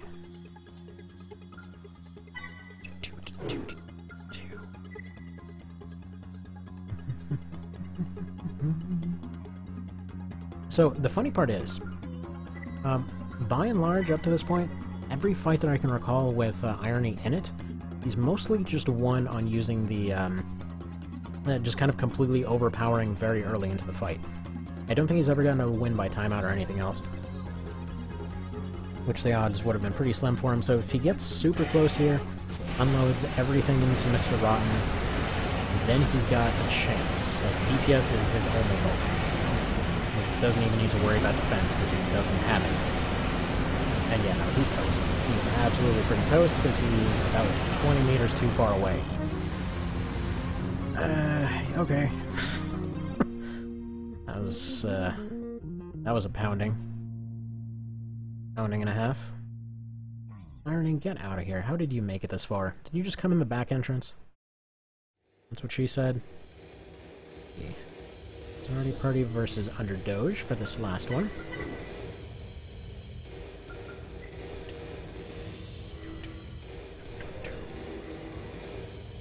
That's what she said. Wait, who the hell is fighting here? Oh yeah, Wildcat versus Doral. So we got Wildcat over here. Underdoge. I would say Doral has an opportunity to win this. Arrows Highland.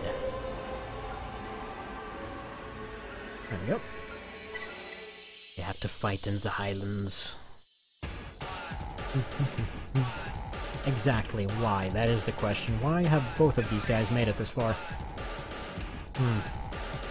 But again, this is the loser circle. Both of them have taken a loss before, but they still had a fair few wins. Okay. For range and general numbers, Wildcat's got the advantage, but he does still have that jerkiness thing.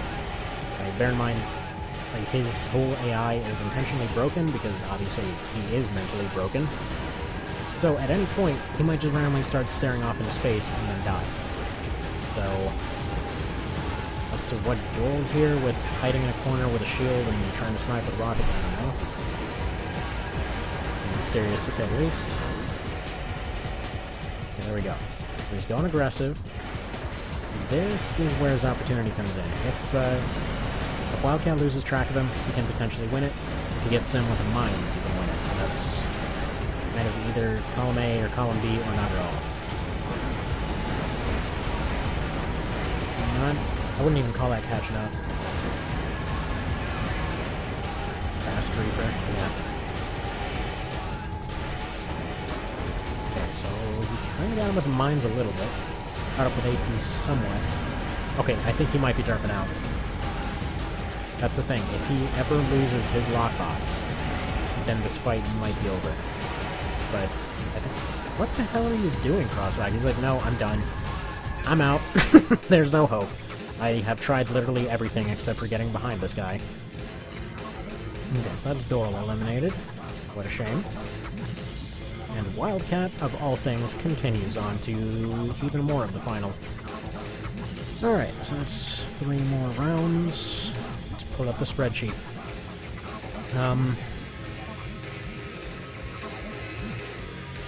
Let's see here.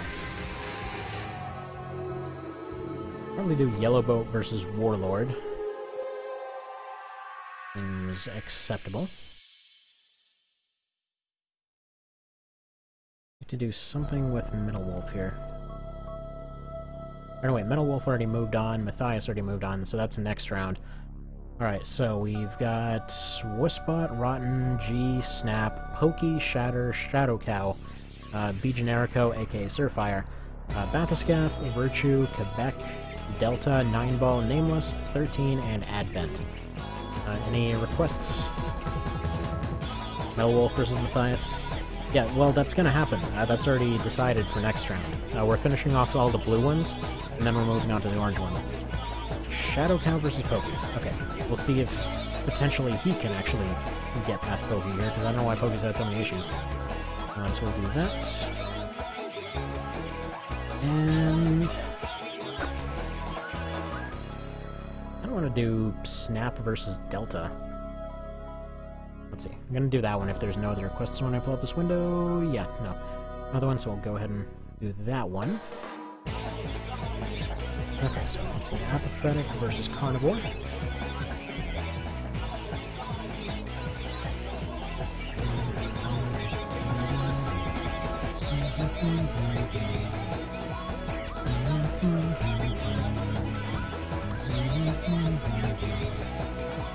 defense again. Apathy is one of those ones that I don't know how they've made it this far. Pretty much just the Berserker, really. Desk Arena. In which case, this probably is going to Warlord. Those arms are pretty devastating at that rate. Oh, sorry for hitting the mic there. And adjust the thing and wound up slapping it instead. As you do. Oh, wait, sweet Christ. 17 missed emails, really? Guarantee all of it is spam. If she hits runs and uses the Moonlight, then she can win it, especially if he's just blinking from range like this. Oh, she's actually breaking that out. Interesting. Okay.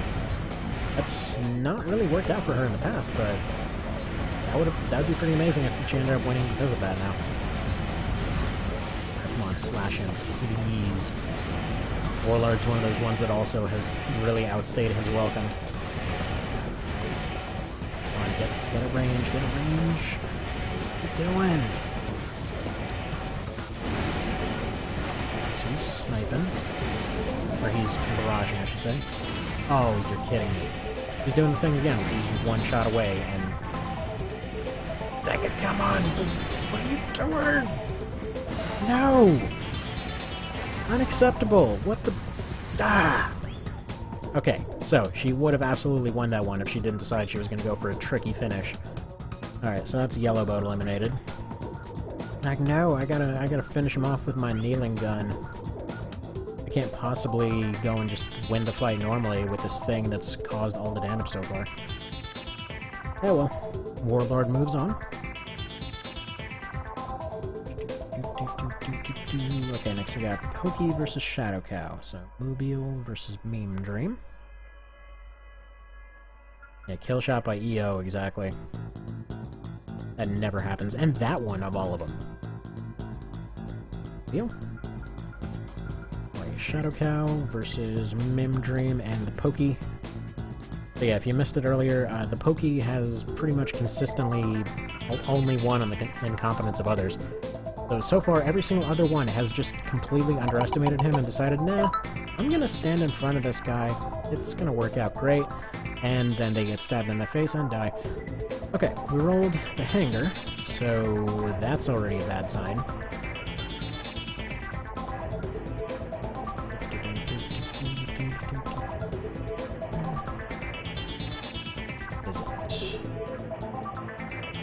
I'm apparently blind here.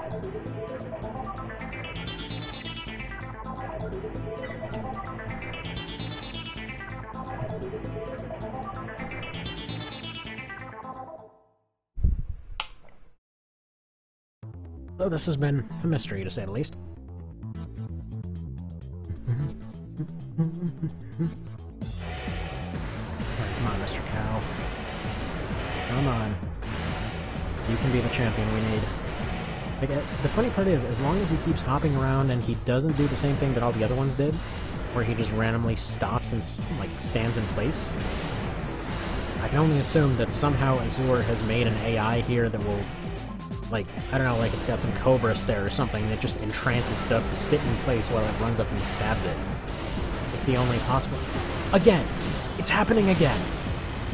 Azure, what kind of monster have you made here? What is this thing? Why does everything suddenly forget what it's supposed to be doing and just stand in front of this thing? Oh, man. God, that's just bizarre. Ah. Alright, well, that's Mr. Shadow Cow eliminated. Another loss to Pokey. Again, he was in here as a joke. I just want to reiterate yet again.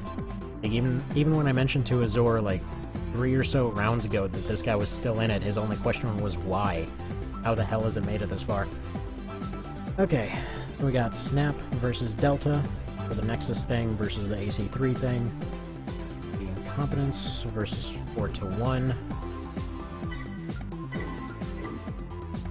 Yeah, so Hostile, that has happened every single frickin' time with this guy.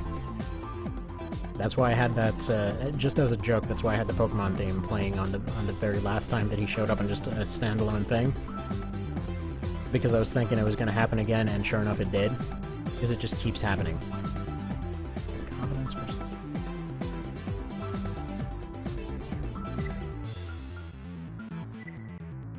Like, it isn't this map. It's so far happened on every single map where even location didn't matter whatsoever. He just keeps doing it, and nobody knows how. Okay, roll a map. I'll let her base for the first time. This one occasionally runs into a little bit of lag, so don't worry about that. That just kind of happens. There it is. Between these two, I'm gonna say probably Delta is the one that'll get it. Oh man, I should do... You know what? Calling it for next round, for the orange round, we're gonna go ahead and do Kaiser versus Pokey. I wanna see who wins it. Because if Pokey winds up beating Kaiser of all things, then we just basically know all hope is lost, and the joke friggin' build ended up winning. Okay, never mind. Snap is doing amazingly. The actual request that came to have him in this tournament actually was for his other build, although this one's actually better. So that's why this one's here. And very interesting choice by Scylla here. Like, I'm just gonna go ahead and just like fire a single thing and keep popping, only firing once. Okay, that was a pretty retarded elimination right there. Let's go ahead and get you out of here. Confidence ends up moving forward. Wait a sec, you're supposed to be blue. Or you're supposed to be orange, sorry. Are there any other ones I mislabeled here? Alright, let's pull up the spreadsheet for more stuff here. So everything in blue can be chosen. Alright, so we got Wuspot, Rotten, G, Shatter, Bathyscaph, B Generico, Virtue, Quebec, Advent, Nameless, 13, and 9 Ball left. Personally, I'm voting for probably B Generico versus Advent for one of them.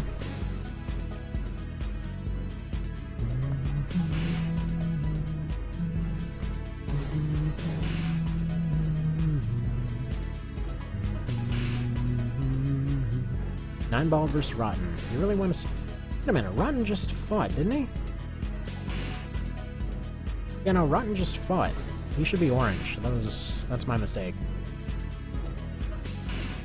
Oh yeah, no, he actually shouldn't be on this thing. He should be already orange. So...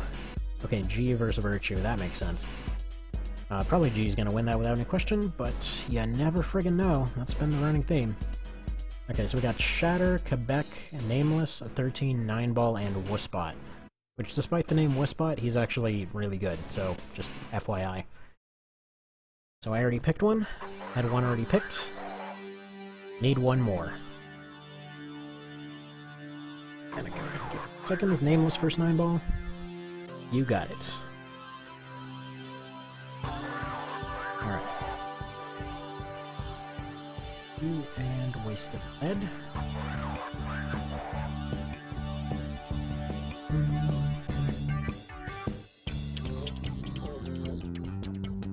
Alright.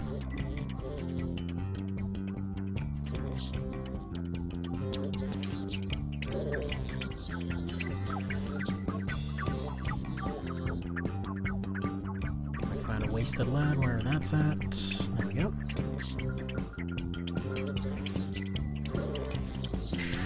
What map are we fighting on? Wheel. Looks like Hollow Arena. Give this thing a go.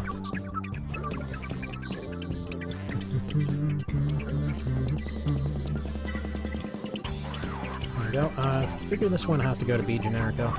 Again, not technically Surfire. He's a rebuild to be closer to his 3rd gen counterpart. I feel like I have to mention that every single time, and then I guarantee there will still be a mention after the fact of, like, I'm sorry, that's actually supposed to be Mr. Surfire.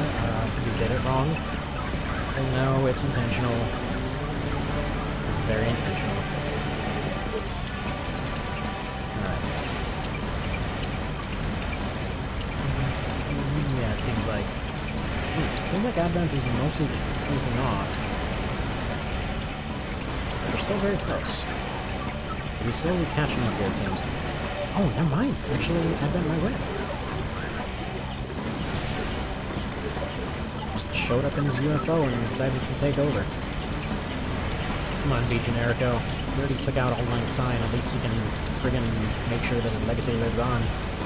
Except for the fact that he's going to be recharging for the next 3.5 years by the looks of it.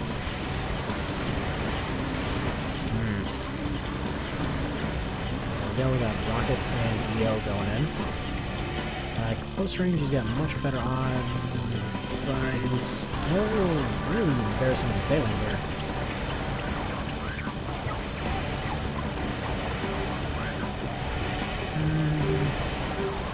That's it.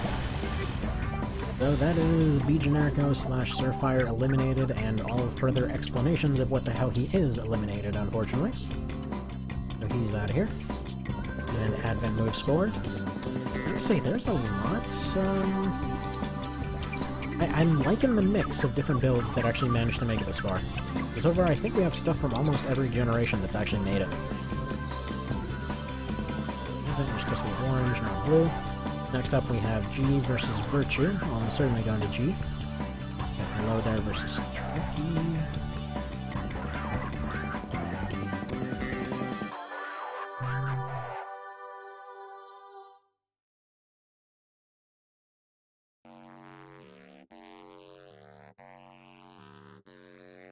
Alright, I know you're in here somewhere. There we go. There's one of them. And then we need hello there, which should be up here. Yes, it sure is. We've got 2 hovers, one of which kind of stabby. The other one is a lot less stabby. One explodey, one stabby, and they're fighting in the hangar, it would seem. Fuck.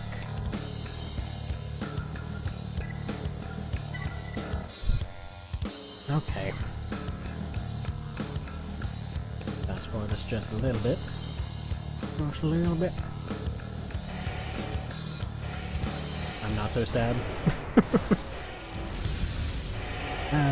Yeah, that's how they would probably introduce each other. But even with a parry hit, it would require a little bit more from Virtue to be able to pull it off.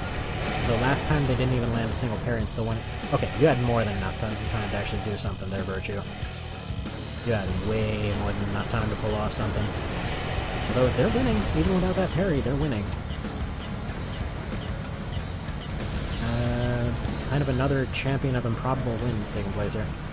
Okay, never mind. They're still in the lead, but...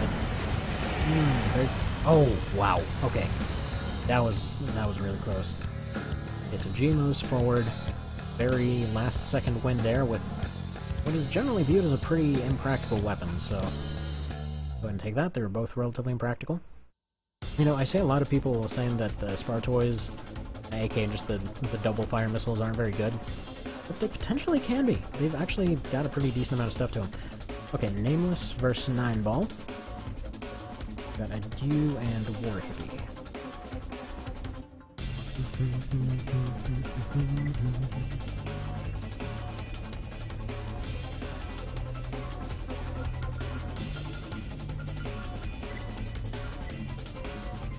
Here, yeah. I apologize for the little silent bits here and there. It's mostly just a matter of trying not to go and skip over the team 4 separate times like an idiot. Alright, Grand Arena. So even in LR, which by the way, this uses the same kind of missile mechanics as LR does. So here's the thing. The thing itself is garbage. It's just generally unappealing in almost every manner. What makes it good is whatever it's combined with. So, for example, if it's combined with a bunch like the micro extensions, if it's combined with the torpedoes or something, its whole thing is not to hit itself, but to basically have a whole bunch of area coverage, because eventually something's going to move, and it just does a good job spreading everything out. So usually those ones are only there to potentially catch something in case of a stun or something. So these should be pretty evenly matched. I would say Nameless probably has the advantage between them, just because of his ridiculous mobility. Or I should say ridiculous vertical mobility. Yeah, he's winning it so far. Come on, 9-Ball. You can catch up. 9-Ball's been pretty good about getting aerial slashes throughout this entire thing, too. There's a possibility he'll be able to turn it around with one of those. If he gets one combo that's one form in the past was an aerial slash with followed up by a rocket. So if he ends up doing that again, that could potentially just like insta-kill him right now, but nope, there we go. That is 9-ball eliminated.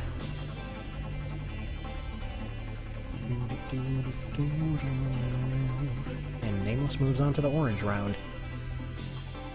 So that leaves 4 for the blue side here. And pull those up. So we've got Bathyscaph, Quebec, Shatter, and Wuspot. I'm gonna have these two fight each other. They're both community submitted. They're both, you know, kind of weird builds. And then Quebec versus Shatter, because they're both hit and run kind of builds. Oh man, what are the cats up to?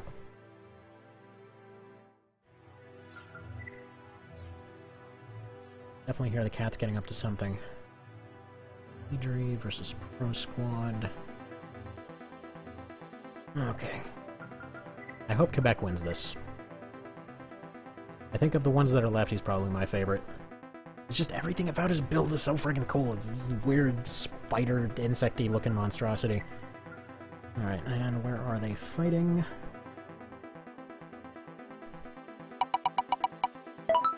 Solid to base.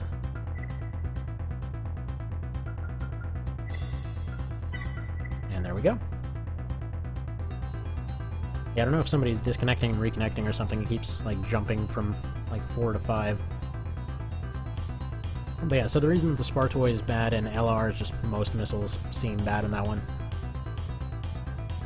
But it all just depends. Come on, Quebec. I know you can do it. You have the technology, and that technology is bullets. Okay, so Firepower Edge obviously goes to Shatter here. Thing is, Quebec is preposterously fast, as you can see here, so there's a good possibility for him to at least dodge the left arm grenades. Just a matter of he's moving way too predictably here. Oh, son. Crap, sorry. There we go, solved it. You saw nothing. Yep, I'm not incompetent, what are you talking about? There we go, he's doing it, come on! Continue the doing it. I feel like this combo right here, the 2 pistols and the MG core, just looks so cool, it's just like firing from all angles. No, what are you doing? What are you doing? No, aww.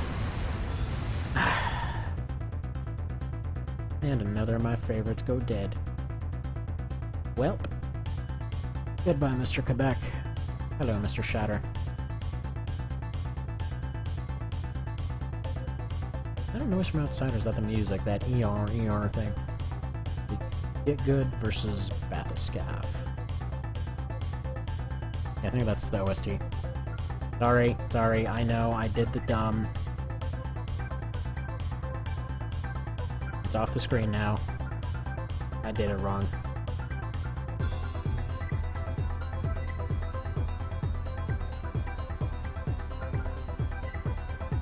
Alright. These two builds basically have nothing in common with each other aside from being community builds.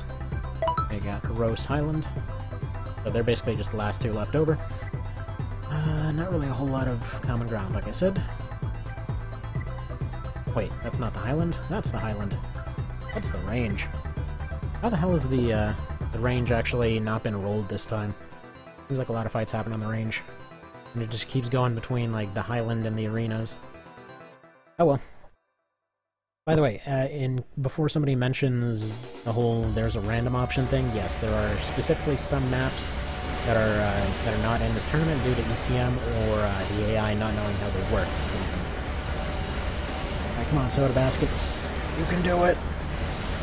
You have the lasers. Yeah, Wuspot is very strong, though. Like, in many ways. So it's very good at dodging, it's very good at doing a crap load of damage. As you can see here, it's very good at even defending itself, because it's got kind of an alternate variation of the Risen Beef combo. Quite frankly, those arms in general are just crazy strong. Oh, okay, well that's the soda baskets eliminated. Alright. So let's pull up this image then. We already have the first fight of this next set. Bathus Cap is dead, and I believe that's me eliminated from this tournament. The spot moves on. If I recall correctly, he's the last of Azor's ACs as well. So everything orange is what's left. So the first one that they wanted to see was Matthias versus Metal Wolf. Make that happen. Hope Metal Wolf wins it. Like one of those things where Metal Wolf is, again, was kind of put together as a bit of a joke build, but he's gone stuck together for quite a while. Oh yeah, we had a Kaiser versus Pokey, that was also supposed to happen.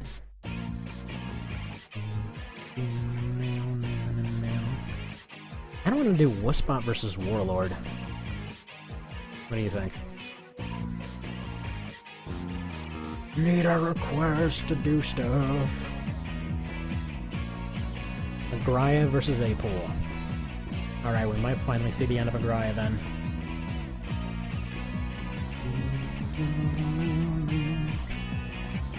Mobile Armor versus Freedom. Do this thing. And look, I remembered.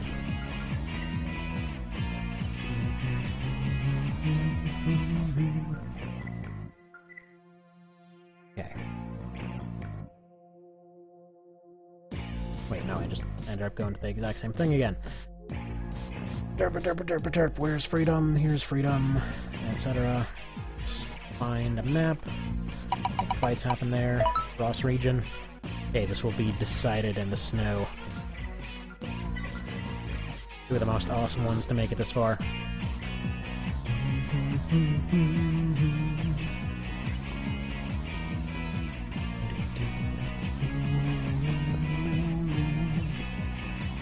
Come on, Metal Wolf. Normally I'd vote for Matthias, but in this case, just because of how many wins he's had this time, I kind of want to see Metal Wolf do it. And the fact that he's got a remaster coming in.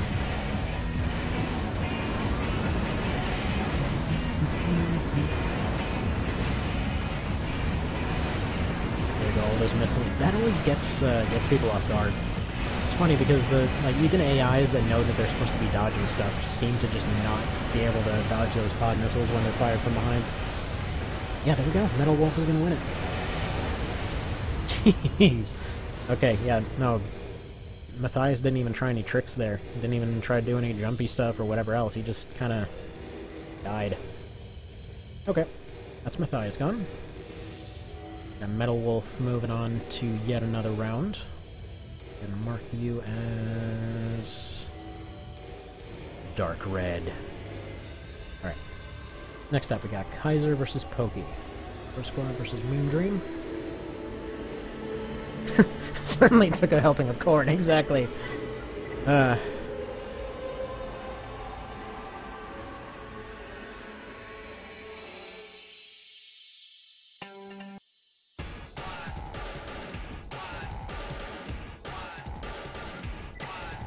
Pro Squad. And where are you? Yeah, I'm gonna have to pull up the thing for the corn real quick, just to show, in case you haven't heard of what the hell he's talking about. Wait, who the hell is he fighting again? Pokey, a Meme Dream. That one actually, I can actually find, because it's got a different emblem. And Mr. Pokey, where are they fighting? Azoi Desert. Okay. I'm gonna leave the music playing over this corn thing though, just in case it winds up being one of those copyrighted dealies. So these guys are gonna go fight in the desert. Now look, there's stuff freaking everywhere. Also, I selected the desert. Why did I select that one? There's stuff everywhere, Kaiser. There's literally no reason for you to get stabbed. Just so you know.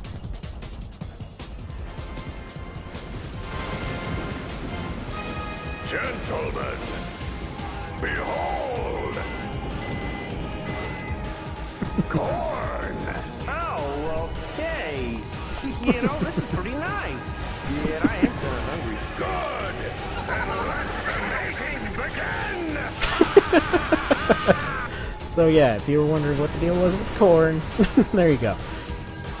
Okay, so Kaiser, despite awkwardly being in close range here, so far doing it.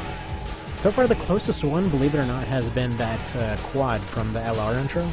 which got him all the way down to like, I think 146 or something AP, and then just took a pretty healthy dose of stabbage right in the crotch, and their day just kind of went downhill from there.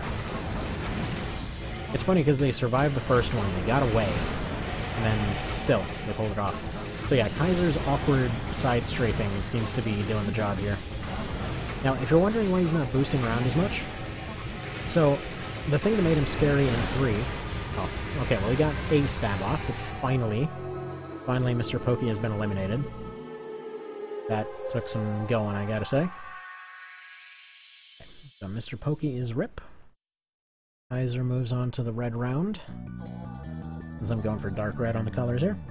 Next we got A-Pool versus Agraya. Ricky versus Tragedy.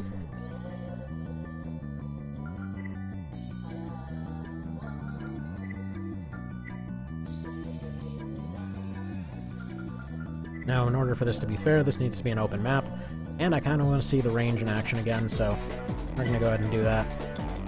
Normally for the missile builds, that's why I've usually gone and just selected a relatively open map. Just, you know, if there's a missile build, obviously they're never going to function in the garage. It wouldn't even make sense to allow them to fight there. At that point, you know, you're basically just guaranteeing a win for one side without any fight in between.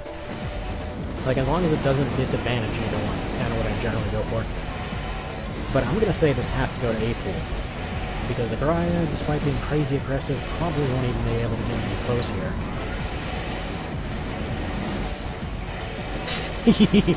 Man, this is why I love A-Pool. Like, look at this nonsense.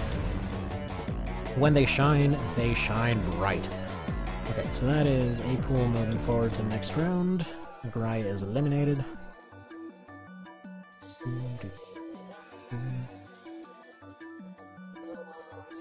Alright, so now we need 3 more. If I can figure out where the hell I put OBS. Here it is. So, we've got Warlord, Advent, Nameless, Redlord, Jacko, Shatter, Wildcat, Snap, G, Rotten, and Wuspot. I am going to call these two, though.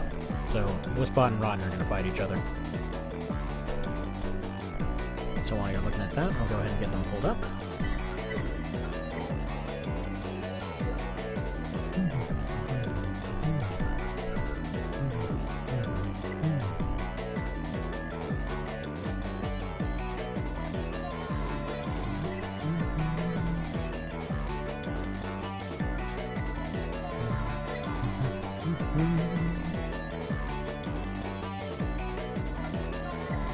First one, what map are they fighting on? Probably somewhere. Jack vs. Advent, and Do. Solder base. Alright, so Jacko vs. Advent, and then we need one more to get going. Advent. Got Warlord, Shatter, Wildcat, Snap, G, Redlord, and Nameless.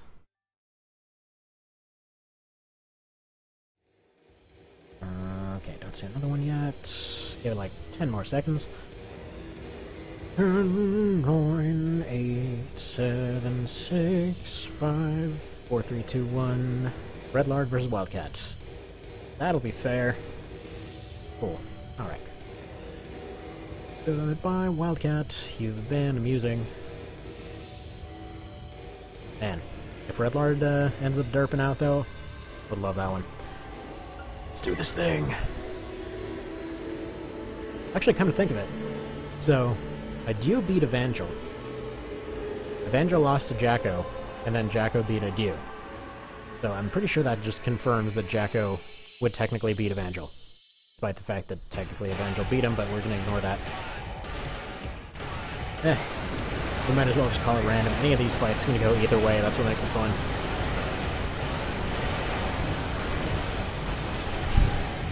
I'm gonna call advantage to Wuspot, probably.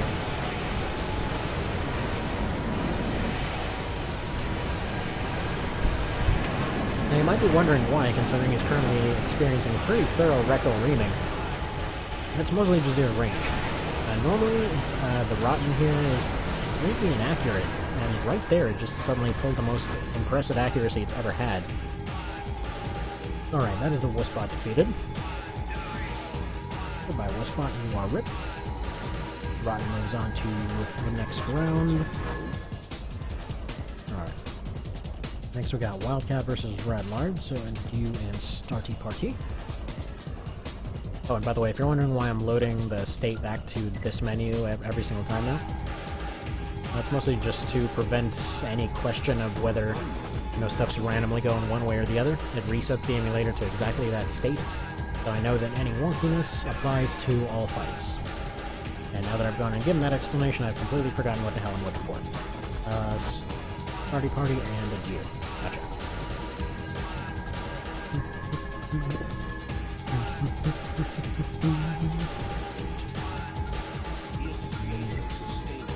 Alright, does anyone here actually think that there's any chance for this guy to win?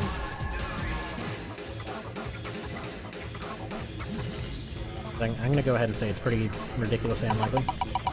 It's happened before. Okay, Yeri block. We're fighting Knight. Not that that really changes anything. But it's just gonna end up looking a little bit cooler. Now, okay. The one thing that potentially could turn this around for Wildcat is provided that, what's-his-face, Redlard ends up going and missing most of his shots because he's only got 30 in his arm. So if he ends up just absorbing and or missing most of those shots, it would do it.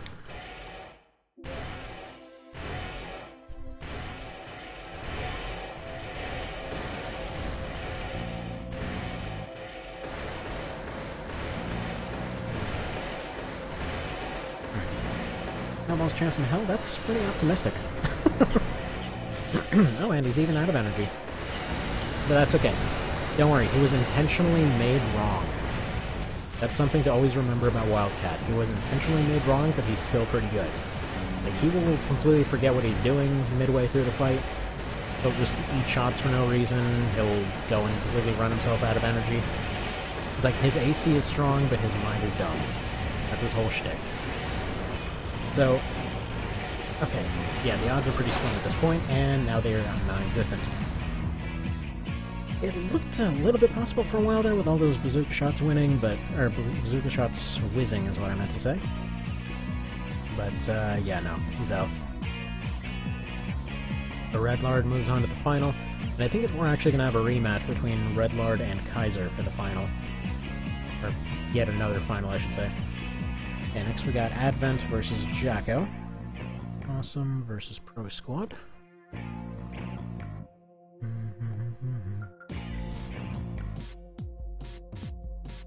Awesome. Here's Jacko. Pro Squad. Somewhere in here.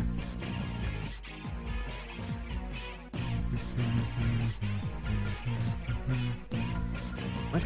That can't be right. Advent shouldn't even be on that team anyway. Not Pro Squad, but who wasn't? The Waters or Wasted Lead? No, he's on Wasted Lead. I was just clicking on the wrong thing. Alright. So this actually is fairer than it looks, and again, that just goes back to the same thing of Jacko's turn speed being absolute trash. Alright. Dim Cage Town, that kind of evens it up a little bit more, just due to the lack of maneuverability. And let's see.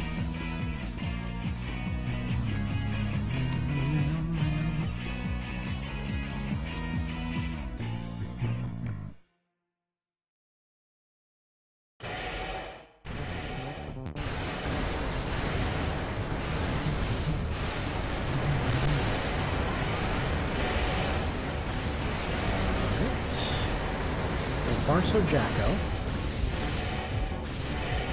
But again, all it takes is getting behind him once, and that'll completely turn this around. And he's trying with his back, but getting denied by the building. Go figure. He tried to make himself lose, but he just couldn't. The terrain was too much for him to allow himself to lose. Okay. Whoa. You friggin' see that? That was the best decoy thing I've ever seen. They all just went and pulled a friggin' Pulp Fiction around him. Just like, saw craters in a circle around his AC. Yeah, there we go. That fight's done. it's just over at this point. Next shot will take Advent out. There he goes. Alright.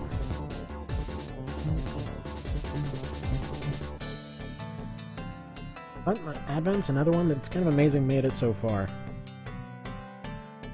Alright, now it's time to pull this thing up again.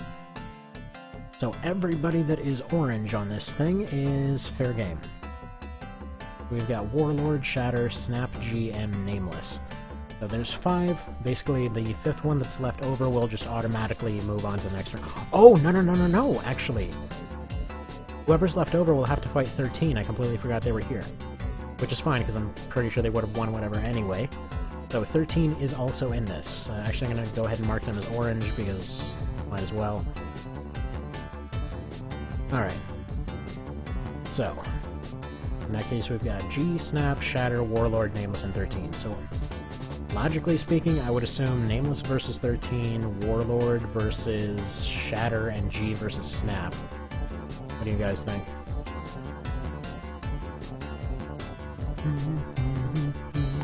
Okay, got agreements on Nameless versus 13. I'll go ahead and get that one booted up while you guys are looking at the others.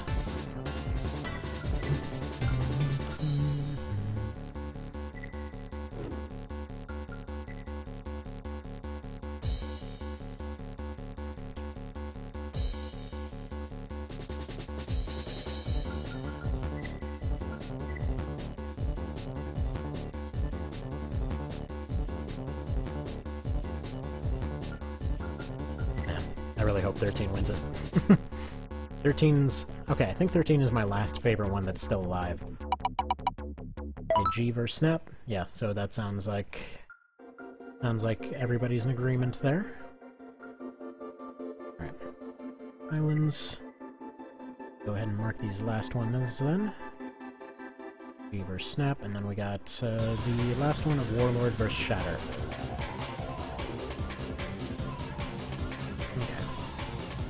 By the way, I'm well aware that some of these are naming their AC instead of the pilot. It's one of those things that we're just kind of counting it as close enough. I'm going to end up missing some stuff. Alright. So, the main strategy that's gotten Nameless up to this point is going and getting up in somebody's face and completely outspeeding them. Which is funny because that's been 13's strategy up to this point as well. So if they're able to dodge and if they're able to cut, then the fight is decided. Meanwhile, if Nameless is by any definition faster, they're just going to win it without a question. Alright. Also, there's a possibility that hard landings might be a killer for this one, so that also puts 13 at a little bit of a disadvantage. But when it comes to gunfights, I would assume that Nameless has the advantage. Oh, but they got a slash in. It barely did anything. Still trying, they're going for those close range slashes. Surprisingly, despite the really low AP, the finger's still very much in this thing. So I'm gonna say, yeah, this is probably going to Nameless. Come on, Mavors. You can do it! Come on, you can pull off a miracle.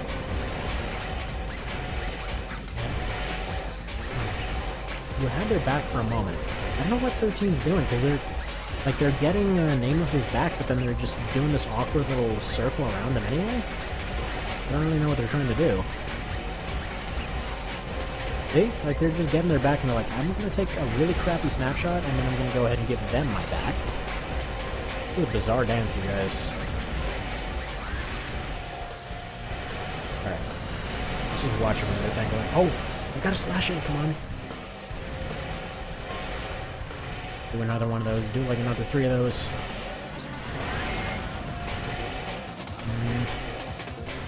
Yeah, gunfight-wise, there's nothing that the 13 can do.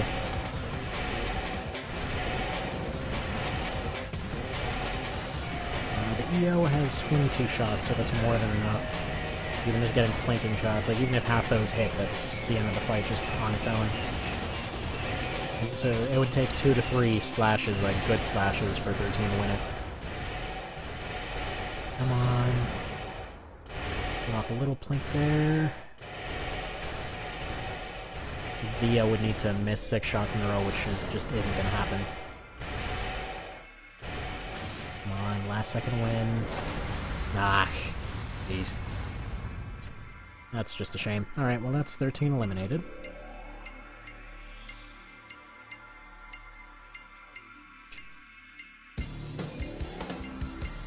And Nameless moves on.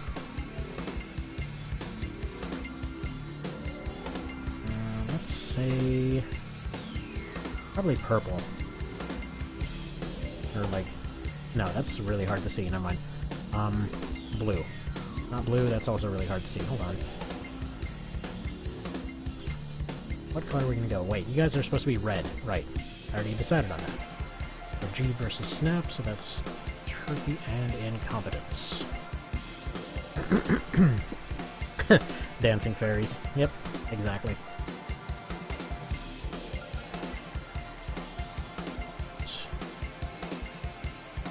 Okay. And Incompetence. Although in this case the Incompetence title doesn't necessarily actually fit.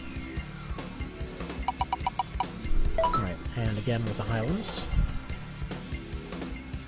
Alright, one moment, got a call coming in.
Alright, back. Needed to provide a little bit of tech support here. Okay, so first things first, we got Rotten versus A-Pool. Guess technically Metal Wolf versus Kaiser was first, and Redlard versus Jack. But alright. Do this. Since it is a missile build, we're just going to do manual selection for this one. We haven't seen... Where's the kind of deserty one? Haven't seen this one in a while. Go ahead and do that one. But yeah, down to the final 8. Well, I should say final 9, and then whoever the last 2 survivors from those final 8 end up fighting... Well, both of them end up fighting Etzim Nar, at which point everyone's just kind of fighting for 1st, 2nd, and 3rd place. But alright. Between these two, I'm personally hoping for A-Pool, just because I really don't like Sawa Bazooka builds.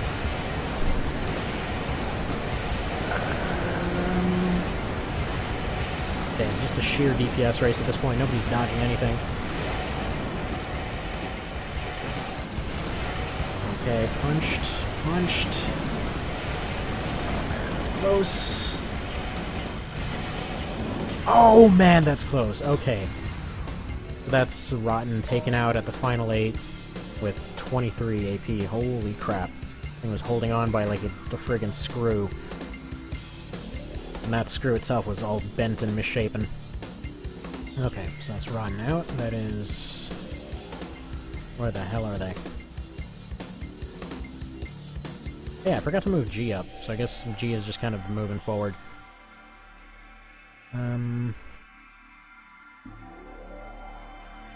Actually, wait, no. Hold on. Technical difficulties on account of me being an idiot. Where's A-Pool at? There we go. Here's A-Pool. One, and I guess we're gonna go bright yellow for the winners of this one. Next up, we got Metal Wolf versus Kaiser. So Freedom versus Pro Squad. Yeah, that one was a really good one. That was ridiculously close, too.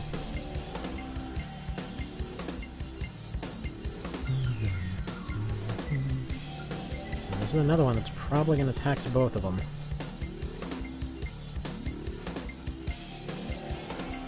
Because here's the thing, he's already fought and he's beaten Silver Fox on multiple occasions. In the past, he's also lost to Silver Fox, and that one was basically only Sawa and Shield, so there's a decent chance for, okay, looks like Hollow Arena. There's a pretty decent chance for Metal Wolf here.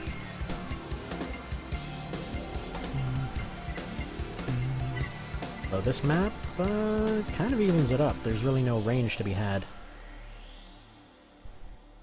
Alright.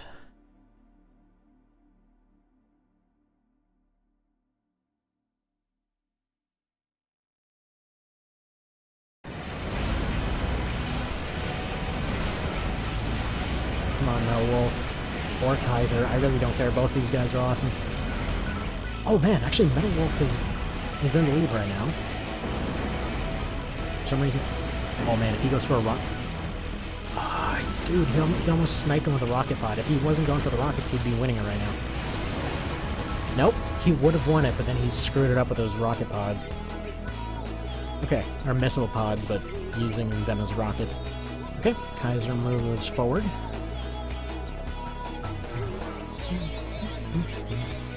And that is Metal Wolf eliminated right at the very end. Okay. Next we've got Shatter versus Nameless, so Pro Squad versus War Hippie.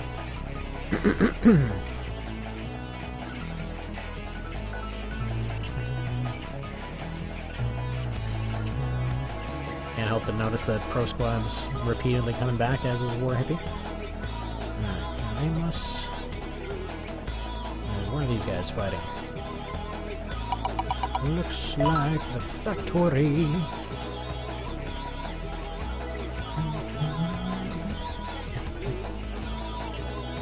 There we go, here's the factory. Let's see this happen. Yeah, after this has gone on so long, the voice is starting to give out, so if I'm not as talkative here. We're so close to the end now. Alright. Nameless doing everything he can. I think Nameless is going to win this one. Yeah, Shatter is really good at long range, but he can't deal with this kind of situation. Like, his lock is quick, but not that quick. I think we might even have to do Nameless versus Kaiser in the next round. And it's inevitably going to happen.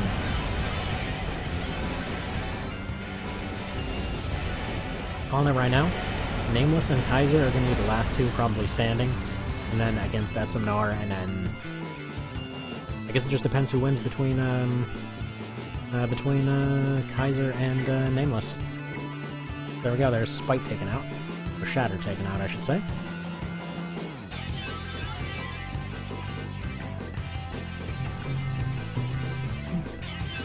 Alright, and that leaves one more fight for this particular one, which is Redlard versus Jacko. You versus Awesome.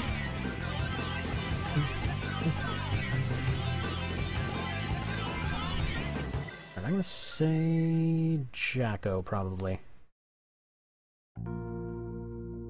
Although... yeah, it's hard to call it. Probably Jacko, though, if they just stand there shooting at each other. Okay, we rolled Grand Arena. Seems fitting. Let's do this thing.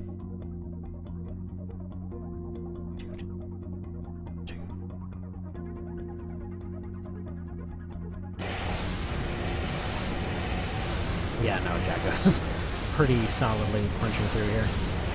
Or no, he's actually... yeah, I'm completely wrong. That single bazooka is enough to turn the fight in his favor. Oh! Okay, so he's taking some punches, doesn't even care because Redlard is just a wall. That's even before his shield, which he doesn't even feel the necessity to use right now. He's just taking all these hits and still keeping the lead. Jeez, Redlard, you are a beast. Oh my god. Okay, Jacko's out.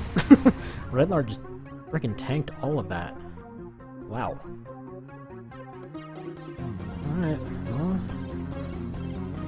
so that. So Jacko's dead. What do you get for killing off a Dew? Alright. So running slightly short on time here, so let's kind of speed around this thing. This up, pull this up. Pull this up. Alright, so we got A-Pool, G, Kaiser, Redlard, and Nameless. So whoever's left out from the next two fights is just going to continue on without a question. Kind of want to do Redlard versus A-Pool and Nameless versus Kaiser. Or just G versus Nameless or something. What do you guys think? Ultra Thick Boy OP? Yeah.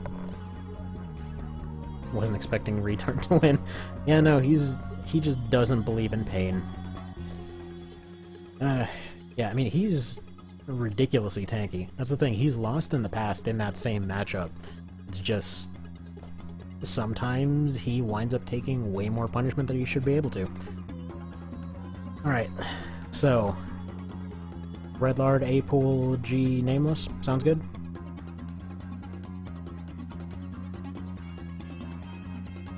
Kaiser versus Redlard? Okay. And then... Nameless versus G.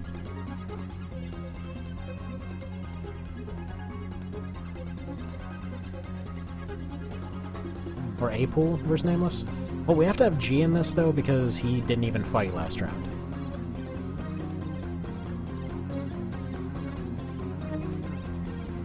So, I'm just gonna go ahead and do that one.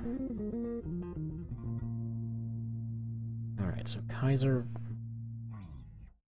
Pro Squad and a Dew.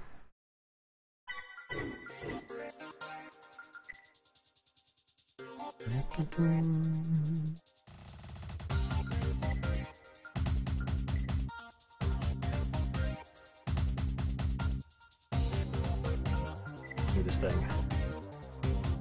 Full map. Dim cage.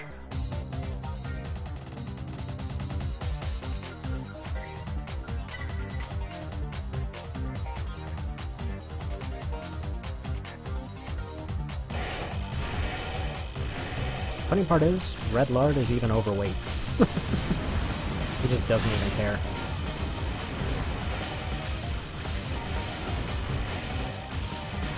Now, super heavyweight builds are generally really good in Formula Front. Like, it just entirely depends on what they're fighting, though. Like, for example, Nameless, I would honestly say has a decent chance of beating both these guys with how he ends up fighting. But Kaiser probably will win this now that he's at close range. Because Red Lard, despite his absurd defense, is very dumb. And if you're wondering why I made him that way, well, just look at the intro. He basically just sits there and takes hits. That's what he does. Alright, so Red Lard is eliminated. Which leaves Nameless and the other guy. So, Turkey and Warheady.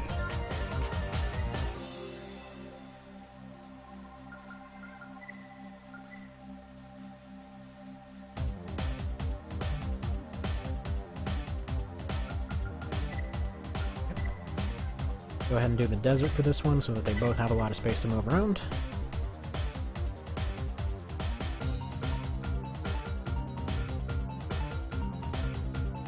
We got like 10 minutes to finish this up, so I'm kind of rushing it a little bit. Kaiser's pretty OP. Kind of. He's lost to really simple builds in the past, because he's got the same kind of weird turning issue, so if something can get behind him, it's basically just the end. I'm gonna say Nameless is probably gonna win this one.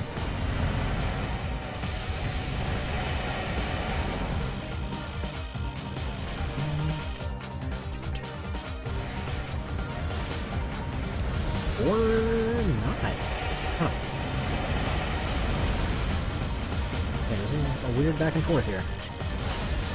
Oh, never mind. Never mind.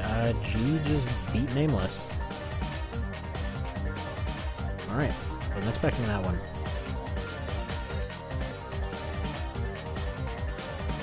That's A-Pool moves up. Nameless is eliminated.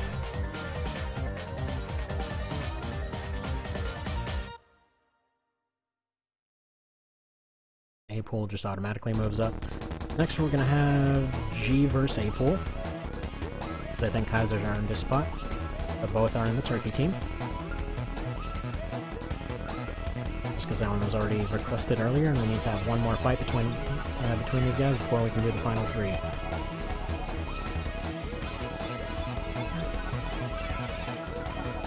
And since both of these rely on it, we're going to go ahead and go for the Poline range, give them lots of nice big open space to work with.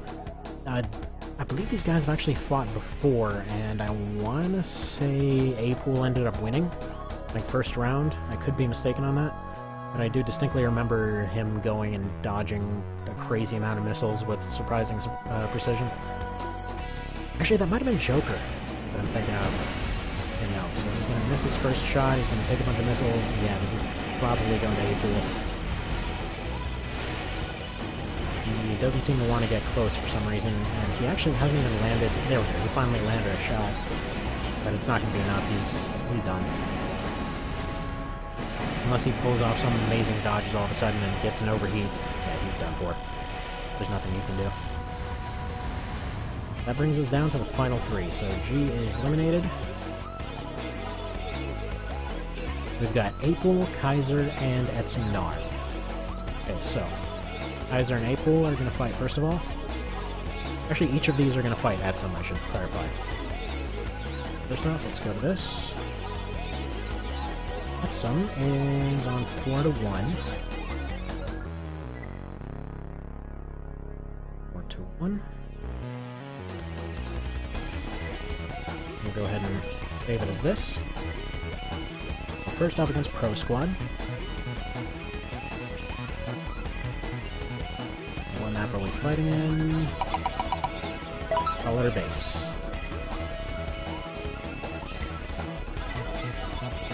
So this will function a little bit differently, in that technically Etzimnar has 2 lives still left, so if she ends up losing one, she ends up losing one, but she's still in it, and then she'll have to fight the other one as well. And then the last 2 will fight, which will basically just decide first, second, and third place.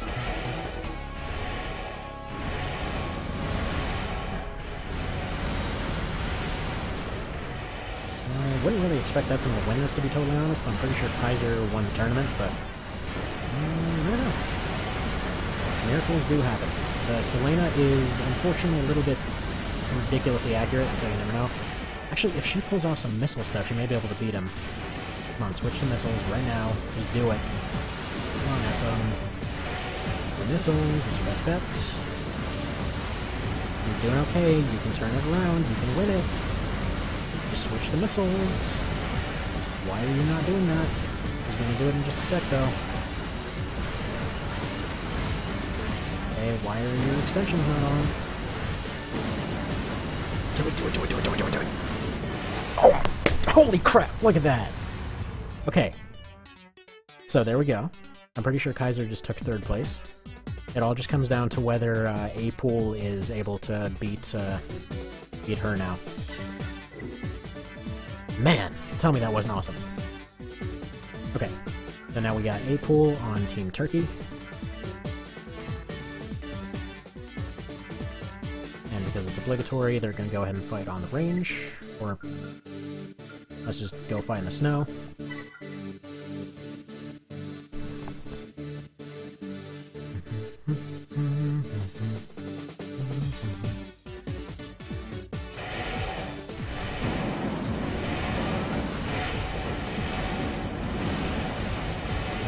Taking a bunch of missiles, though. Come on, do it. So Etzim can win this one. She's just getting really stunned hard here. So here's what it comes down to. If A-Pool wins it, that brings her down to 1 life. Which essentially means if... Ah, jeez, dude. So she just got rocked. So she's down to 1 life, then.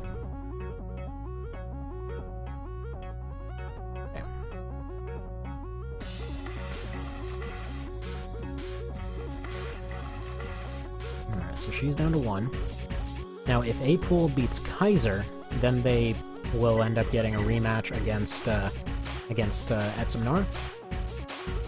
But if Kaiser ends up winning that one, then we'll just go ahead and say that Etzim is the winner, or just have a rematch between the other two. Pro Squad. This. Turkey.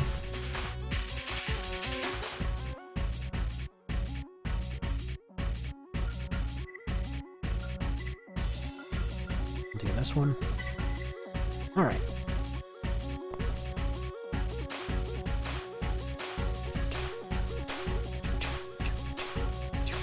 Now, as far as a rematch goes, due to the really massive range advantage that A-Pool ended up getting, it will be a randomized map if they end up earning a rematch here. Which they very might by the looks of it. Very well might, I should say. Yeah, so A-Pool's looking like they're earning their rematch. But surprisingly, it took all of that punishment. It took taking out 7,000 AP to even overheat them. Okay. So Kaiser is definitely in 3rd place. So now this next fight is just for who gets 1st, who gets 2nd. Alright? Okay. This, final fight. Final friggin' fight of the tournament. Long time coming. Okay, it's on the Highland. Perfect. That ends up functioning well for both these guys. Alright, come on, Etzim. Get into close range. I was surprised. Kaiser ended up taking 3rd. Would not have expected that one.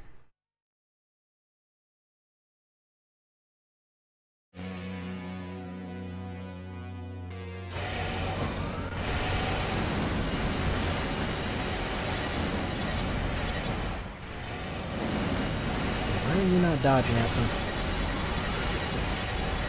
Actually, they're even almost out of that friggin' map. Oh! Interesting counterplay here, though. Oh! Dude, come on, do it, do it, do it! Oh, no. Okay, it was really close. So the winner, then, is Veronork. 2nd place goes to Etzim Nar. 3rd place goes to Kaiser. So yeah, thanks for showing up. It has been a pretty darn fun one. And yeah, hopefully we'll be doing other stuff in the future. Go ahead and mark these down. What does bronze even look like here? Orange, I guess. And A-Pool takes the gold.